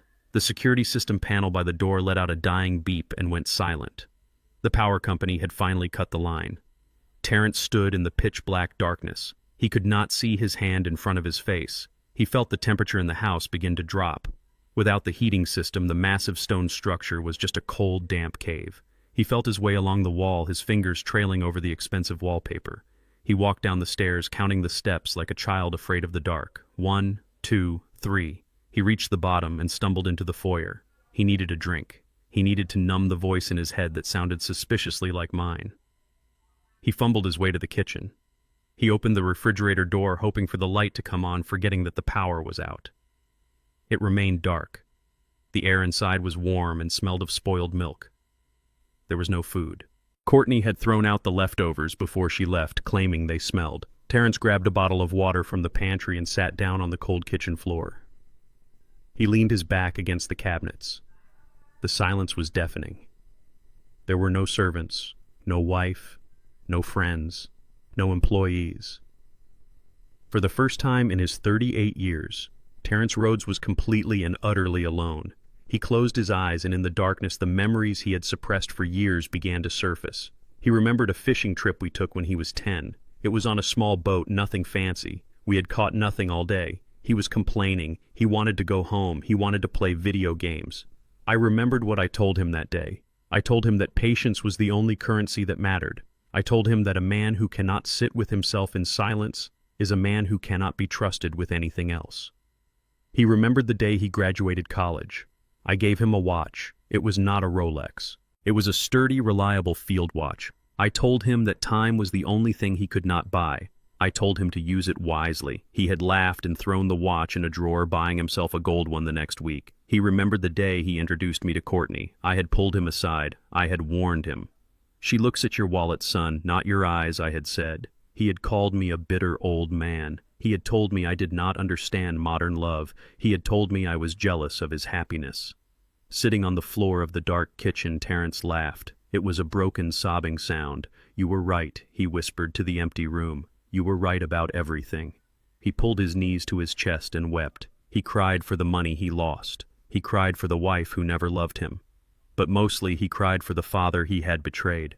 He realized now that I had not cut him off to hurt him. I had cut him off to save him. I had stripped away the illusion so he could finally see the reality. And the reality was that he was nothing. He sat there for hours. The moon rose outside, casting a pale, ghostly light through the high windows. It offered just enough illumination to see the outlines of the room. Terrence tried to stand up. His legs were stiff. He knocked over a stack of old mail that Courtney had left on the counter. Papers slid across the floor. He sighed and bent down to pick them up. Junk mail, bills, flyers. But as he swept his hand across the floor, his fingers brushed against something stiff. It was not an envelope. It was a photograph. It must have fallen out of one of the boxes Courtney was rummaging through earlier. She must have discarded it as trash. Terrence picked it up. He held it into the sliver of moonlight. It was an old Polaroid. The colors were faded, turning slightly orange with age. It was a picture of me and him. He was 5 years old. He was wearing a grease-stained t-shirt and holding a wrench that was almost as big as his arm. I was kneeling beside him, my arm around his shoulder. We were both smiling. We were both covered in dirt. We were in front of my first garage, the one that smelled of sweat and dreams. Terrence stared at the photo. He looked at the smile on his 5-year-old face. It was a genuine smile. It was the smile of a boy who was proud to be helping his dad. It was the smile of a boy who did not care about Armani suits or Miami penthouses. He looked at my face in the photo. I looked tired, but I looked happy. I looked at him like he was the only thing in the world that mattered. Terrence ran his thumb over my face in the picture. "I am sorry," he whispered. His voice cracked. "I am so sorry, Dad." He clutched the photo to his chest. It was the only thing of value remaining in the entire estate. The furniture was leased, the car was leased, the wife was a fraud, but this photo was real. He knew what he had to do. He could not stay here. This house was a tomb. He needed to find the man in the picture. He needed to find the father who had held him when he was small. He stood up. He put the photo in his pocket right next to his heart. He did not pack a bag. He did not have anything to pack. He walked to the front door and opened it. The night air was cold, but it felt cleaner than the air inside. Terrence Rhodes walked out of the mansion. He began walking down the long driveway, leaving the gates open behind him. He did not know where he was going to sleep that night. He did not know how he was going to eat. But for the first time in his life, he was walking toward something real. He was walking toward redemption. And the first step of that journey was the long, hard road to the bus station. The leather seats of a Mercedes S-Class are designed for comfort during a commute, not for sleeping 3 nights in a row in a Walmart parking lot. I learned this the hard way. My back was a knot of pain. My suit, the last Italian wool suit I owned, was wrinkled and smelled of sweat. I woke up to the sound of a flashlight tapping against the window. It was a security guard. He did not care that I used to be a CEO. He did not care that my last name was Rhodes. He just saw a vagrant sleeping in a car. "Move it along," he said. "You cannot park here." I drove away. I had nowhere to go. I had $7 in my pocket. My stomach was making sounds I had never heard before. It was the sound of true hunger. Not the hunger you feel when dinner is late. The hunger you feel when your body starts eating itself. I spent the morning trying to find a job. I walked into 3 different corporate offices. I asked to see the hiring managers. I handed them a resume that listed my experience as CEO of Rhodes Luxury Automotive. They looked at me. They looked at the wrinkles in my shirt. They looked at the unshaven stubble on my face. One manager actually laughed. "You are Terrence Rhodes?" he asked. "The guy who is being investigated by the IRS. The guy whose wife embezzled $500,000. I am innocent of that," I said. "I just need a job. I can manage sales. I can manage teams." "We do not hire liabilities," the manager said. "Please leave before I call security." I walked out. The shame burned hotter than the Georgia sun. I sat on a bench and ate a $1 menu cheeseburger. It was the best meal I had ever tasted. I was halfway through it when a tow truck pulled up to the curb where I had parked my car. I dropped the burger and ran. "Hey," I shouted. "That is my car." The driver was a big man with tattoos on his neck. He looked at his clipboard. "Bank order," he said. "Repossession. You are 3 months behind on payments, Mr. Rhodes. Please," I begged. I grabbed the door handle. "It is my house. It is the only place I have to sleep." The driver pushed me back. He did not use excessive force. He just used enough to let me know I was weak. "It is just a car, buddy," he said. "Get your stuff out. You have 2 minutes." I scrambled into the back seat. I grabbed my plastic bag of clothes. I grabbed the photograph of me and my dad. I grabbed my toothbrush. That was it. That was the sum total of my life. I stood on the sidewalk and watched the truck drag my Mercedes away. I watched my shelter disappear into traffic. I was 38 years old. I was homeless. And I was completely alone. I walked for hours. I walked until the blisters on my feet burst and bled into my socks. I walked until I found myself in a part of town I usually only saw from the highway. It was industrial. It was dirty. There were no glass offices here. There were warehouses and loading docks. I saw a sign in the window of a car wash. "Help wanted. Cash daily. No questions." I walked in. The manager was a guy younger than me wearing a grease-stained polo shirt. He looked at my suit. He looked at my desperate eyes. "You ever wash a car before?" he asked. "I owned a dealership," I said. The manager snorted. "I did not ask if you owned them. I asked if you washed them. Can you scrub a tire? Can you vacuum vomit out of a minivan? Can you stand on your feet for 10 hours for $12 an hour?" "Yes," I whispered. "Grab a bucket," he said. "You start now." That first day was not just hard. It was a revelation of pain. I was assigned to the pre-wash station. My job was to spray the wheels with acid cleaner and scrub the mud off the tires before the cars went into the tunnel. The chemical smell was overpowering. It burned my nose. It stung my eyes. The water soaked through my dress shoes in 5 minutes. My socks were squishing in a mixture of soap and road grime. A massive pickup truck pulled in. It was covered in red clay. The owner, a man in construction boots, rolled down the window. "Make sure you get the wheel wells," the man yelled. "I do not want to see a speck of dirt." I nodded. I bent down. My knees cracked. I started scrubbing. The brush was stiff. The mud was stubborn. My arms, unused to physical labor, started to tremble after 20 minutes. My shoulders felt like they were on fire. "Faster, new guy," the manager yelled from the office. "You are holding up the line." I scrubbed harder. I scraped my knuckles against the metal rim. Skin peeled away. Blood mixed with the soapy water. I hissed in pain, but I did not stop. I could not stop. I needed the money. I needed to eat. By the end of the shift, I could barely stand. My hands were raw red, swollen, and shaking. I looked at them under the harsh fluorescent lights of the break room. They were ugly. They were battered. And for the first time in my life, they looked familiar. They looked like my father's hands. I remembered how I used to look at his hands with disgust when I was a teenager. I used to tell him to use lotion. I used to tell him to wear gloves.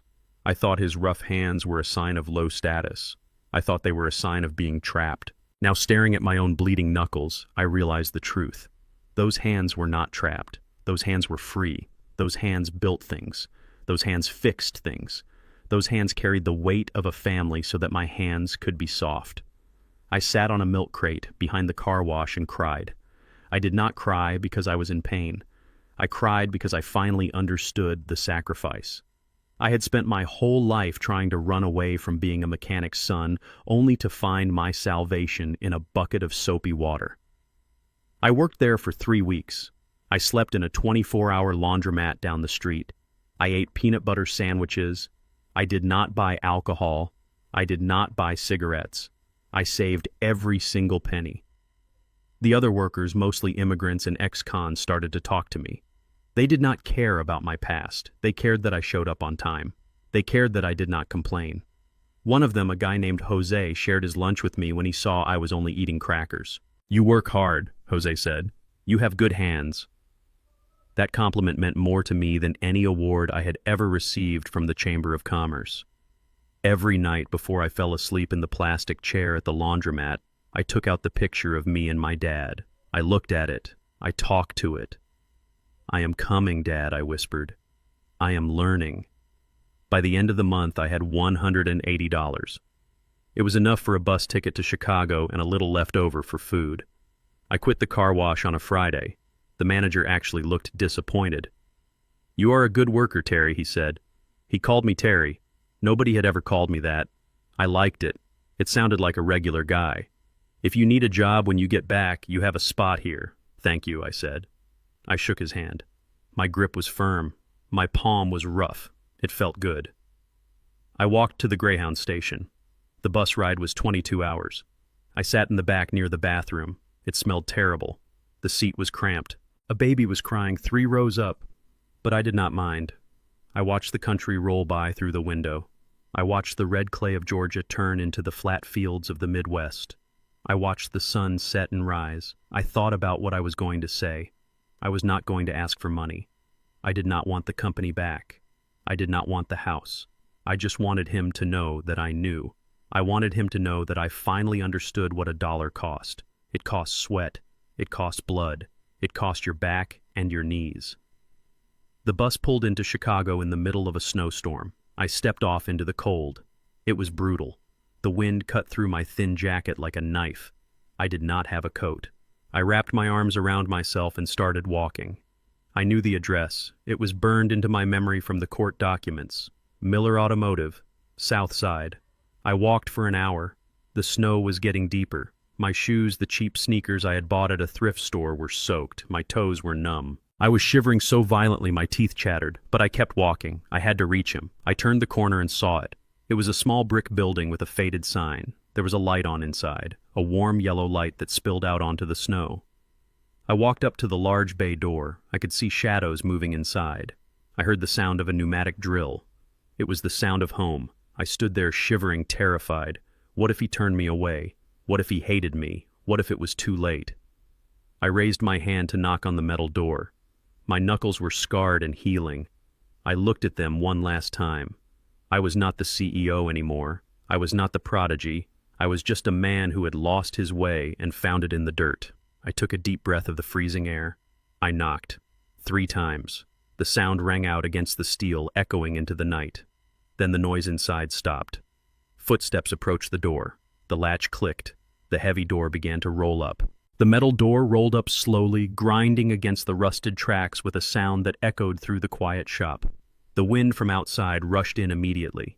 It was a brutal Chicago wind carrying snowflakes that melted the instant they hit the warm concrete floor. I did not turn around immediately. I was tightening a bolt on a transmission casing. I wanted to finish the turn. I wanted to set the torque just right. In my world, precision mattered more than drama. When I finally turned the wrench, still heavy in my hand, I saw him. He was standing in the threshold, framed by the swirling snow and the darkness of the alley. If I had not known his eyes, I would not have recognized him. The man standing there was not the CEO of Rhodes Luxury Automotive. He was not the arrogance that had strutted through my showroom in an Italian suit. He was a ghost. He was wearing a thin windbreaker that looked like it had been pulled from a donation bin. His shoes were canvas sneakers soaked through and stained with road salt. His face was gaunt, the cheekbones sharp against skin that had turned a sickly shade of gray from the cold. He was shivering. It was a violent, uncontrollable shaking that rattled his entire frame. He looked like a stray dog that had been kicked one too many times and had finally stopped barking. My heart hammered against my ribs. Every instinct in my body screamed at me to run to him. I wanted to grab a blanket. I wanted to pull him into the warmth of the office and pour hot coffee down his throat. I wanted to be his father. But I stayed where I was. I gripped the wrench tighter until my knuckles turned white. If I rushed to him now, if I saved him with softness, everything I had done for the last 2 months would be wasted. He did not need a rescue. He needed a resurrection. And resurrections are painful. I leaned back against the workbench, crossing my arms over my chest. I let the silence stretch out between us. I let the wind howl. I let him feel the weight of the distance he had traveled. "You are letting the heat out," I said. My voice was flat. It was the voice I used for customers who tried to haggle over the price of a brake job. Terrence flinched. He looked at me, his eyes red and rimmed with exhaustion. He stepped inside and pushed the button to close the door. The metal rattled down, sealing us in. The silence that followed was even louder than the wind. He took a step forward. He did not walk with the confident stride of a boss. He walked with a limp. "Hello, Dad," he whispered. His voice was cracked dry as sandpaper. I looked him up and down. I did not offer him a chair. "You look terrible," I said. "I know," he said. He tried to smile, but his lips were too frozen to cooperate. I walked from the bus station. "Why are you here, Terrence?" I asked. I did not ask how he got here. I did not ask where his wife was. I went straight to the wound. Terrence reached into his pocket. His hand was trembling so bad he almost dropped what he was holding. He pulled out a piece of paper. It was wrinkled and water-damaged. It was the photograph. The picture of us in front of my first garage, me and him. The mechanic and his boy. He walked over and placed it on the workbench right next to a greasy rag. "I found this," he said. "It was on the floor of the kitchen." Courtney threw it away. I looked at the photo. I remembered that day. I remembered the smell of the summer rain. And I asked. And I realized I did not have anything else, Terrence said. The bank took the house. They took the cars. Courtney took the jewelry and left. I have $7 in my pocket. I have no job. I have no title. I have nothing. He looked up at me. Tears began to spill over his lashes, carving tracks through the dirt on his face. "I am sorry, Dad," he choked out. "I am so sorry. You were right. I was wasting your money. But worse than that, I was wasting your time. I was trying to be a big man by standing on your shoulders, and when you stepped away, I fell. I fell hard. I did not move. I needed to know if this was real. I needed to know if this was just another sales pitch from a desperate man.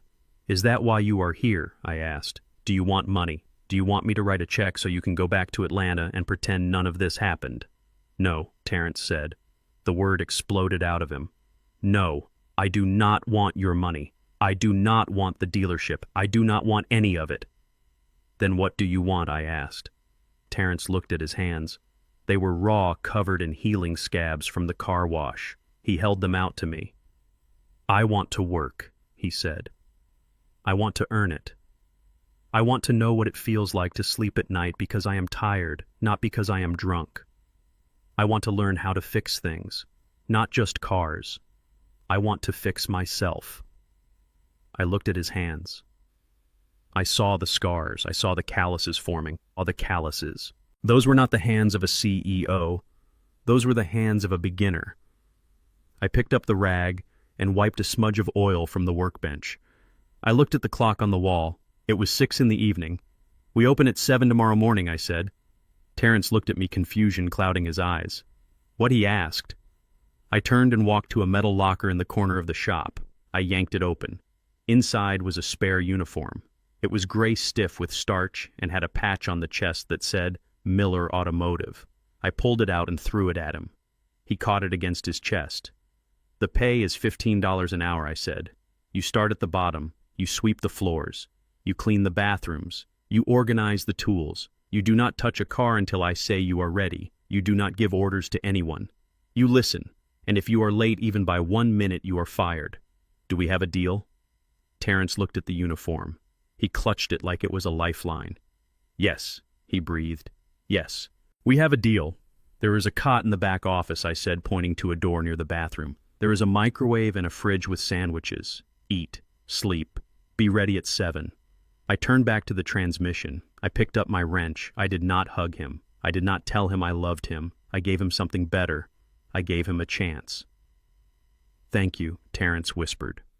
I did not answer. I heard him walk to the back office. I heard the door close. Only then did I let out the breath I had been holding. My hands were shaking. It took everything I had not to break down. My boy had come home. But he had come home broken. Now the real work began.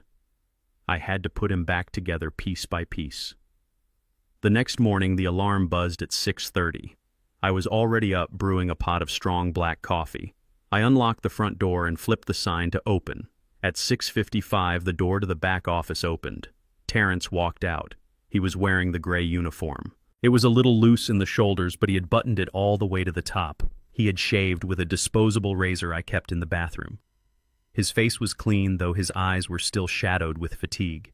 He had tried to comb his hair with his fingers. He looked nervous. He looked like a kid on his first day of school. "Grab a broom," I said, not looking up from the invoice I was writing. "Bay 1 and 2 need to be swept. Then take out the trash from the bins out front." "Yes, sir," he said. He did not call me Dad. He called me Sir. Good. He understood the dynamic. He grabbed the push broom and started in Bay 1. I watched him from the corner of my eye. At first he was awkward. He held the broom like a golf club. He pushed the dirt around without really gathering it. "Put your back into it," I barked. "Use your shoulders. You are not painting a picture. You are moving dirt." He adjusted his grip. He pushed harder. Dust motes danced in the morning light. By 10 o'clock the shop was busy. Tyrell and the other boys arrived after school. They looked at Terrence with suspicion. They saw a man who looked like he belonged in a bank wearing a uniform that belonged in a pit. "Who is the new guy?" Tyrell asked me loud enough for Terrence to hear.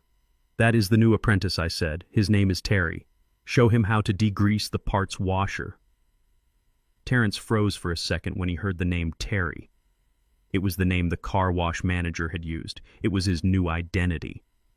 He nodded at Tyrell. "Hey," Terrence said. Tyrell looked him over. "You ever degreased a pan before?" Tyrell asked. "I have scrubbed tires," Terrence said. Tyrell shrugged. "Come on then.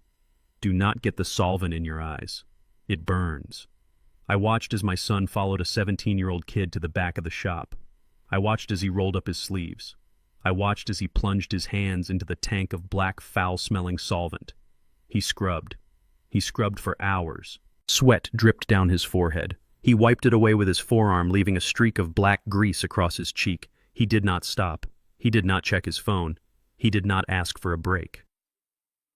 At noon, a customer came in. It was Mrs. Higgins again. She needed an oil change on her Impala.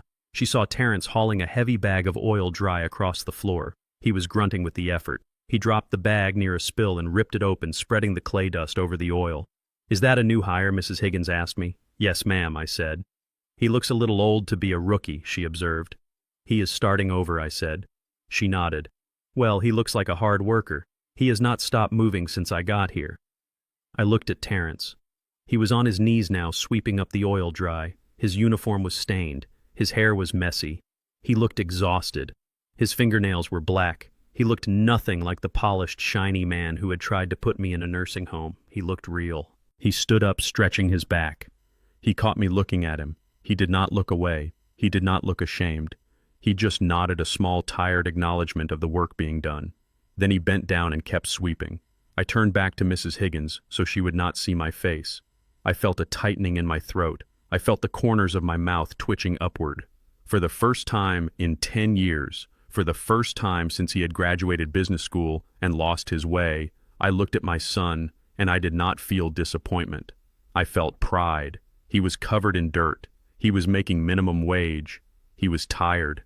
But he was there. He was showing up. I smiled. It was a small secret smile that I kept to myself. "I will have him check your tire pressure, Mrs. Higgins," I said. "He needs the practice." "Terry," I called out. Terrence stood up immediately. "Yes, sir. Check the pressure on the Impala, and do not forget the spare in the trunk." "On it," he said. He grabbed the pressure gauge and jogged over to the car. He moved with purpose. He moved like a man who had a job to do. I watched him kneel by the tire. I watched him focus. And as the sound of the air compressor filled the shop, drowning out the noise of the city outside, I knew that we were going to be okay. It would take time. It would take sweat. But the foundation was pouring. And this time we were building it with concrete, not with lies. Winter turned into spring in Chicago, but inside the garage the seasons were measured by the type of work we did. In the winter it was dead batteries and frozen alternators. As the weather warmed, it became air conditioning units and overheating radiators. For 3 months, Terrence did not miss a single sunrise. The alarm in the back office would buzz at 5 in the morning, and by 5:15 I could hear the sound of the coffee grinder. He did not complain about the cot. He did not complain about the drafty windows. He simply woke up and went to war with the dirt. The first month was brutal. I watched him lose 15 pounds. The soft layer of fat he had accumulated from years of business lunches and sedentary board meetings melted away, replaced by lean, hard muscle. His hands, once manicured and soft, became stained with permanent black lines of grease. His knuckles were constantly scabbed. He stopped trying to scrub them clean every night. He wore the grease like a badge of honor. He learned that an impact wrench is not a toy. He learned that you do not tighten a spark plug until it screams. He learned to listen to an engine the way a doctor listens to a heartbeat. I remember the day he successfully rebuilt his first brake caliper. It was a messy job involving brake fluid and rusted bolts that refused to turn. He spent 4 hours on it. He swore. He sweated. He bled. But when he finished and the piston compressed smoothly, he looked up at me with a grin that I had not seen since he was 10 years old. It was not the smile of a man who just closed $1 million deal. It was the smile of a man who had created something that worked. The other mechanics noticed the change too. Tyrell, the young kid who had been so skeptical, started inviting Terrence to eat lunch with them on the loading dock. They did not talk about stock prices or luxury vacations. They talked about fuel injection systems and the Chicago Bulls. They called him Terry. To them, he was not a fallen CEO. He was just the guy who was really good at organizing the inventory and who was not afraid to crawl under a leaking oil pan. One afternoon in April, I watched Terrence help an elderly man change a flat tire in the rain. The man tried to tip him $10. Terrence pushed the money back. "Keep it," he said. "Buy your grandkids some ice cream." I stood in the doorway and felt a lump in my throat. My son had finally learned the difference between net worth and self-worth. He was poor in his bank account, but for the first time in his life, he was rich in character. But the past has a way of knocking on the door, just when you think you have escaped it. It was a Tuesday afternoon. The shop was quiet. I was in the office ordering parts when I heard the front door open. The bell chimed, but it was followed by the sharp, distinct click of high heels on the concrete floor. That sound did not belong here. It belonged in boardrooms and ballrooms. I looked out the window. A woman was standing in the center of the bay. She was wearing a beige trench coat that cost more than my entire tool chest. Her hair was perfectly styled. She was looking around the shop with a mixture of curiosity and revulsion. It was Courtney. She had found us. I stepped out of the office, but Terrence was already there. He was under the hood of a Ford truck. He wiped his hands on a rag and turned around. He did not look surprised. He did not look happy. He looked indifferent. "Hello, Courtney," he said. His voice was calm. It was the voice of a man who had nothing left to lose. Courtney looked him up and down. She stared at his gray uniform, the grease on his face, the name patch that said Terry. She let out a small, breathless laugh. "My God," she said, "it is true. You really are a grease monkey." "I thought the rumors were exaggerating." "What do you want?" Terrence asked. He did not step closer to her. He stayed by the truck, using it as a shield. "I came to save you," Courtney said. She took a step forward, avoiding a puddle of oil. "Terrence, this is ridiculous. Look at you. You are living like a rat. You are a Rhodes. You belong in a suit, not in a jumpsuit." "I am exactly where I belong," Terrence said. Courtney rolled her eyes. "Stop the drama," she said. "Listen to me. I heard things. I have friends in banking. They say your father did not lose the money. They say he moved it. They say he is sitting on a fortune in offshore accounts and that he bought this dump just to punish you." She walked closer, lowering her voice to a conspiratorial whisper. "If he has the money, Terrence, we can get it back. I talked to a new lawyer. If we can prove he is mentally unstable, if we can prove he is forcing you to live in squalor, we can contest the trust. We can get it all back. The house, the cars, everything. We can be us again." She reached out to touch his arm. Her hand was manicured, her nails painted a perfect shade of pink. Terrence looked at her hand. He looked at her face. He saw the greed swimming in her eyes. He saw the emptiness of her soul. He realized that she did not see him. She saw a key. She saw a way to unlock a vault. He took a step back. Her hand fell to her side. "There is no us," Courtney Terrence said, "and there is no money for you." "Do not be stupid," she hissed. "You are scrubbing floors for minimum wage. I am offering you a way out." "I am not stuck," Terrence said firmly. "I am free. For the first time in my life, I am free of you. I am free of the lies. I am free of the debt. And I am free of the need to impress people who do not care if I live or die." Courtney's face hardened. The mask of concern slipped, revealing the predator underneath. "You are pathetic," she spat. "You are going to rot in this garage. And for what? To prove a point to a senile old man." "I am doing it to prove a point to myself," Terrence said. "Now get out. You are blocking the bay. We have paying customers waiting." Courtney stared at him. She looked for the weak man she used to manipulate. She looked for the husband who would do anything for her approval. He was gone. In his place stood a mechanic who knew the value of hard work and the cost of a bad investment. And Courtney was a very bad investment. She spun on her heel and marched out. She did not look back. The door slammed shut behind her, cutting off the scent of expensive perfume and leaving only the honest smell of gasoline and rain. Terrence stood there for a moment. He took a deep breath.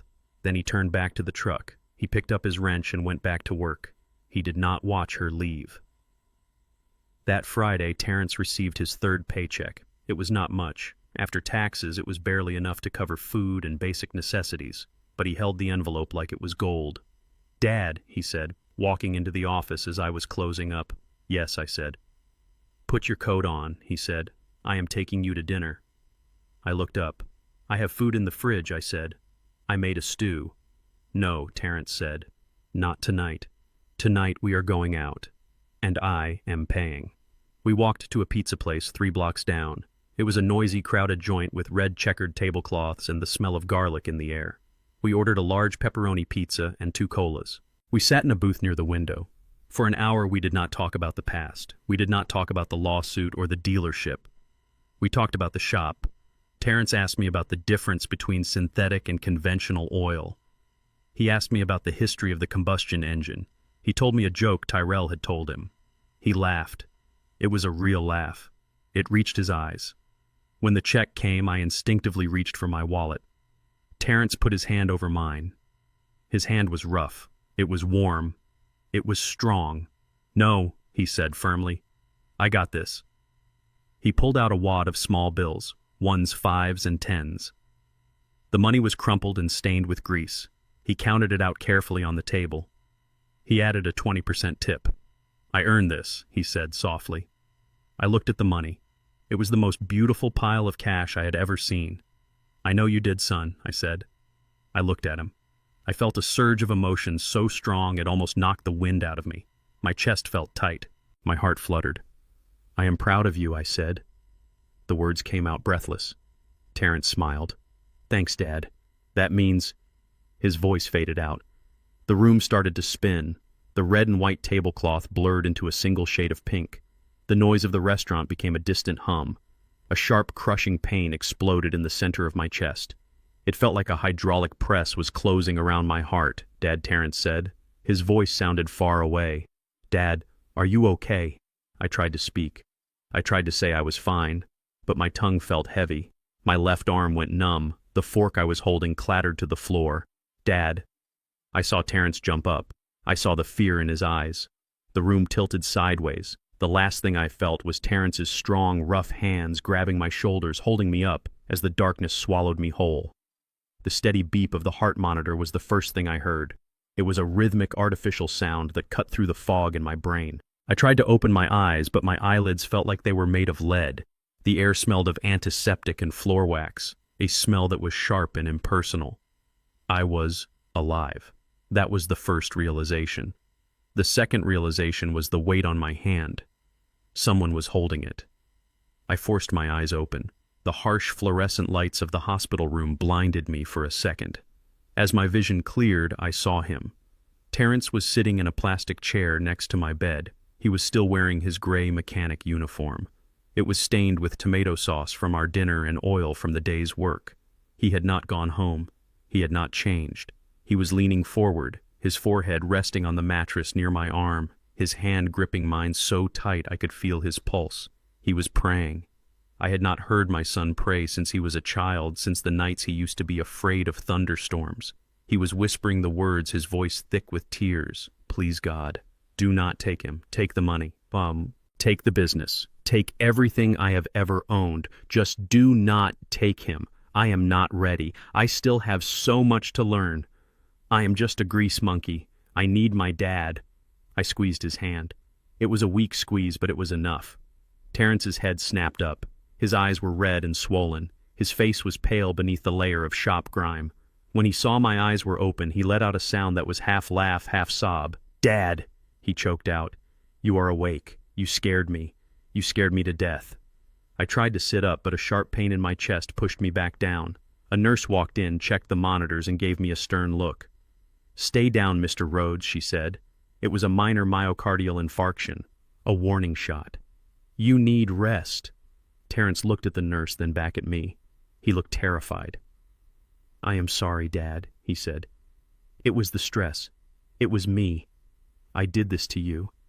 I put you through hell for years." "Stop," I whispered. My voice was raspy. "No, I will not stop," Terrence said. He stood up and started pacing the small room, his hands running through his hair. "I was toxic. I was greedy. I was so blind. I thought I was a king because I wore a suit. But I was nothing. And now I almost killed the only person who actually gives a damn about me." He stopped at the foot of the bed and looked at me. "I am done, Dad. I am done with Atlanta. I am done with the ambition. As soon as you are better, I am going to work double shifts at the garage. I am going to pay for the best doctors. I do not care if I have to scrub tires for the rest of my life. I just want you to be around." I watched him. I saw the sincerity in his eyes. It was not the panic of a man losing his inheritance. It was the panic of a son losing his father. The test was over. He had passed. "Sit down, Terrence," I said. He sat. He took my hand again. "I need you to listen to me," I said. "I need you to listen very carefully." "I am listening," he said. "I did not sell the debt," I said. Terrence looked confused. He frowned. "What do you mean?" he asked. "The bank foreclosed. The trucks came. They took the cars." "I know," I said. "I ordered the trucks." Terrence went still. He stared at me. "You ordered them," he whispered. I took a deep breath. It hurt, but I needed to get the words out. "When I drained the accounts, I did not burn the money, Terrence. I moved it. I moved it to a shell company called Omega Holdings. I used that money to buy the distressed debt of Rhodes Luxury Automotive from the bank. I bought the note for 60 cents on the dollar because the bank thought the business was collapsing. Terrence blinked. He was trying to process the information, so he said slowly, "The bank does not own the dealership." "No," I said. "Omega Holdings owns the dealership. And I own Omega Holdings." I watched the realization wash over him. "The building," Terrence said. "The land. The showroom. It is all still ours," I said. "It is empty. It is dusty. But it is ours." I did not destroy the empire, son. I put it in a coma. I had to stop the bleeding. I had to get the cancer out. And the cancer was not the market. It was not the inventory. It was you, or rather the version of you that Courtney created. Terrence dropped his head into his hands. He was trembling. "You saved it," he whispered. "You saved it all." I reached out and touched his arm. "I did not save it for me," I said. "I am 70 years old. I belong in that garage in Chicago fixing carburetors. I saved it for the man you are right now, the man who is willing to work for $15 an hour, the man who pays for his father's pizza with crumpled bills." Terrence looked up. Tears were streaming down his face again. "I do not deserve it," he said. "I cannot go back there, Dad. I cannot put that suit back on. I am not that guy anymore." "Good," I said, "because that guy is fired. I am not hiring the CEO back. I am hiring the mechanic." I pointed to the side table where my personal phone was sitting. "Call Aisha," I said. "Tell her to prepare the reinstatement papers, but tell her the terms have changed." "What terms?" Terrence asked. "I am giving you the keys back," I said. "You are going to reopen Rhodes Automotive. You are going to rehire Sarah. You are going to rehire Marcus. You are going to call every employee who walked out that day." Terrence nodded, wiping his face with his sleeve. "Okay," he said. "I can do that. I will run it right this time. I will watch every penny." "There is a condition," I interrupted. "Anything," Terrence said. "You are not the sole owner," I said. "And neither am I." I paused to let the words sink in. "We are converting the company into an employee stock ownership plan," I explained. "You will own 40%, I will retain 10%. The other 50% will be owned by the employees, the mechanics, the sales staff, the receptionists. They are not just workers anymore, they are partners. If the company eats, they eat. If the company starves, they starve." Terrence stared at me, his mouth opened slightly. "A cooperative," he said. "Exactly," I said. "You wanted to be a leader. A real leader does not stand on top of his people. He stands with them. You are going to run that company, but you are going to answer to the people who turn the wrenches. You are going to show them the respect I showed you in the garage. Do you think you can handle that?" Terrence looked at his hands. The grease was still there, embedded deep in the skin. He made a fist. It was a strong fist. 50% for them, he repeated. He looked at me. "That is millions of dollars in equity, Dad. You are giving away millions." "I am investing millions," I corrected him. "I am investing in loyalty. I am investing in the kind of people who do not leave when the credit card gets declined." I looked him dead in the eye. "Can you do it, Terrence? Can you be the boss who serves, not the boss who takes?" Terrence stood up. He looked out the hospital window at the Chicago skyline. The sun was rising, painting the buildings in gold light.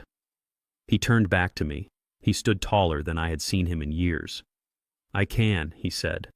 "I will make it the best dealership in the state, not the most expensive, the best." He walked over to the bed. He leaned down and kissed my forehead. It was the first time he had done that since he was a boy. "Thank you, Dad," he whispered. "Thank you for breaking me." I smiled. The pain in my chest felt a little lighter. "I did not break you, son," I said. "I just stripped the paint so we could see the steel underneath."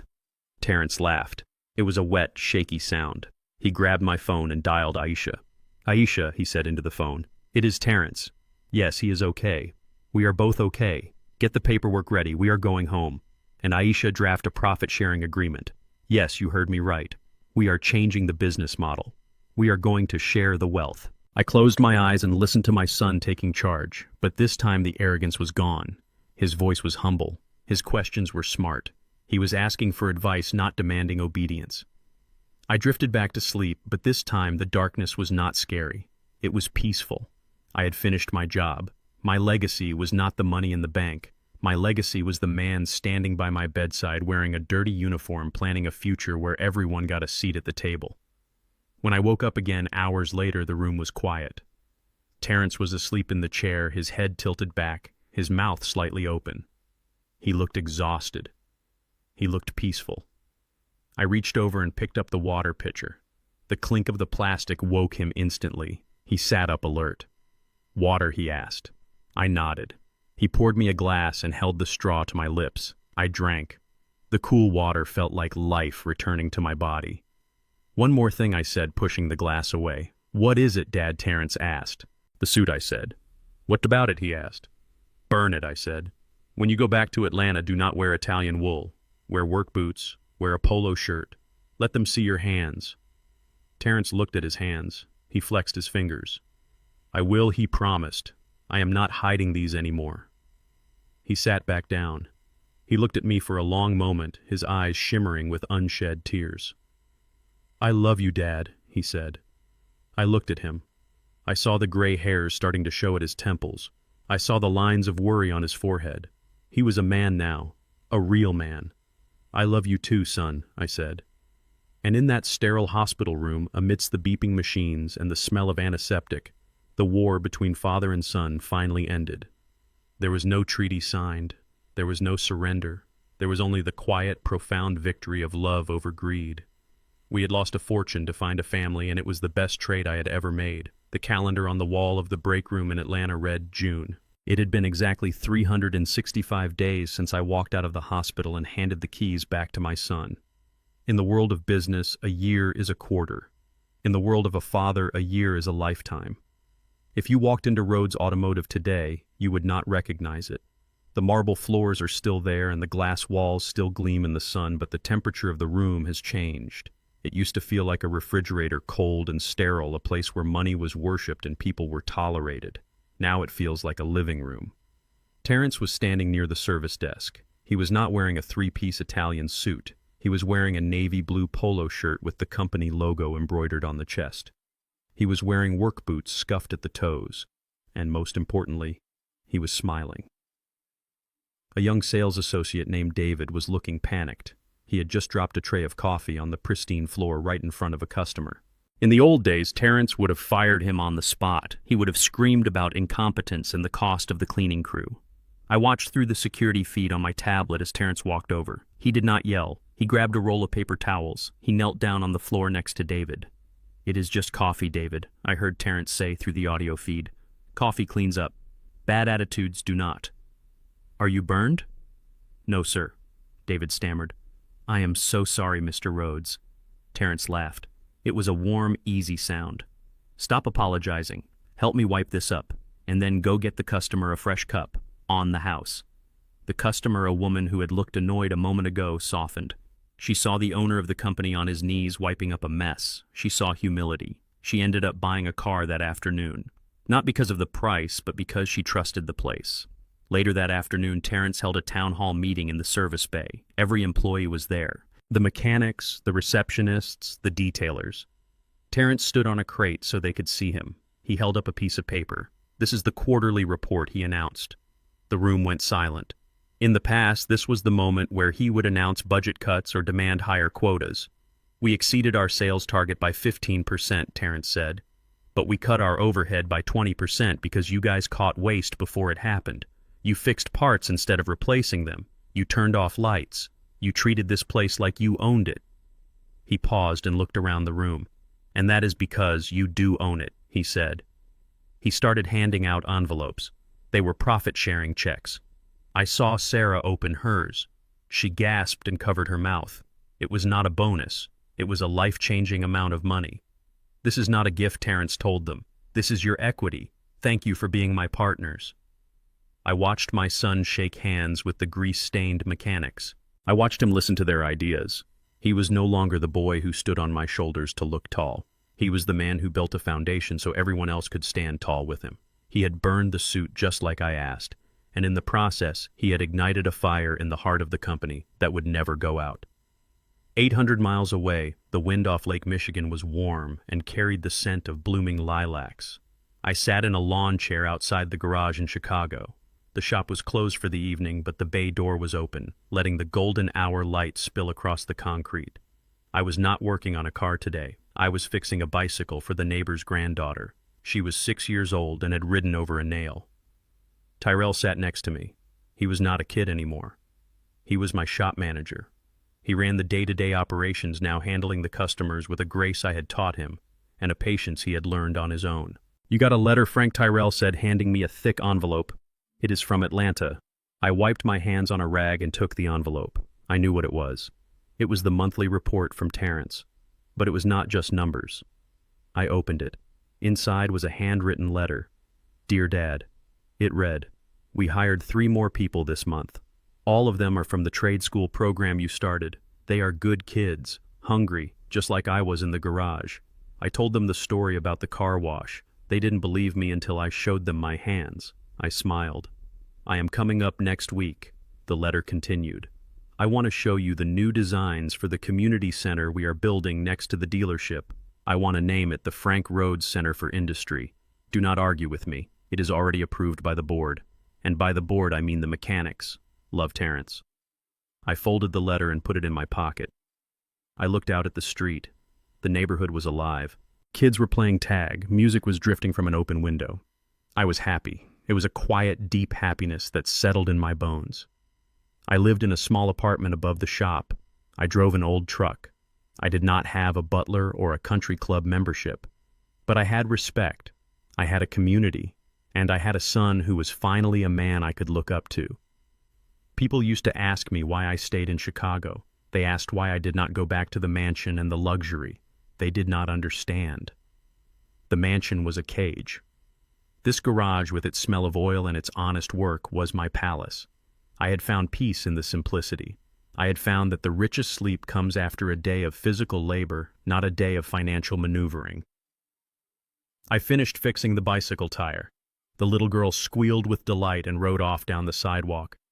I watched her go. I thought about the legacy we leave behind. It is not what we write in our wills. It is what we write in the hearts of the people we raise. I stood up and stretched my back. The sun was setting, painting the sky in shades of purple and orange. It was time to close up. It was time to rest. I have told you this story not because I want you to be angry at my son or because I want you to applaud my revenge. I told you this story because there is a lie that we are all sold. The lie is that love means giving people what they want. We think that if we love our children, we should shield them from pain. We should buy them the car. We should pay their debts. We should smooth the road so they never stumble. But that is not love. That is fear. That is the fear of them rejecting us. I loved my son enough to let him hate me. I loved him enough to break his heart so that life would not break his spirit. I took away his money to give him his dignity. I took away his title to give him his name. It was the hardest thing I have ever done. There were nights in this garage when I wanted to call him, when I wanted to wire the money back just to stop his suffering, but I knew that if I did, I would be stealing his victory. And look at him now. He is not just a rich man, he is a wealthy man. He has the wealth of resilience, he has the wealth of empathy, he has the wealth of knowing that if he lost everything tomorrow, he could pick up a wrench and build it all back up again. That is the only inheritance that matters. To all the parents listening, do not be afraid to let your children walk in the rain. Do not be afraid to let them fall. It is in the getting up that they find their legs. And to the children who feel like the world owes them something, remember this. The check is not in the mail.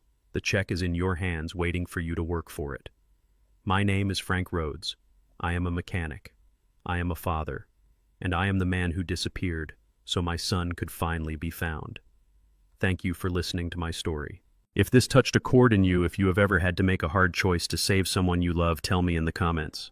I read every single one. And if you believe that character is worth more than currency, hit that subscribe button. We are building a community here, one honest story at a time. Until next time, keep your hands dirty and your heart clean. Goodbye. This story teaches us that the greatest gift a parent can give is not a shielded life, but the resilience to survive a hard one.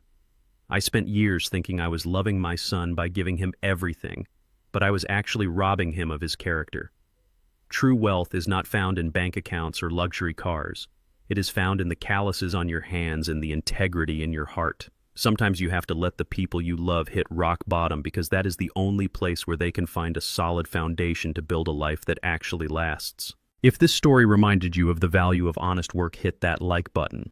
And tell me in the comments below, what is the most important lesson your father ever taught you? I read every single one. Don't forget to subscribe for more stories about justice and redemption. See you in the next video.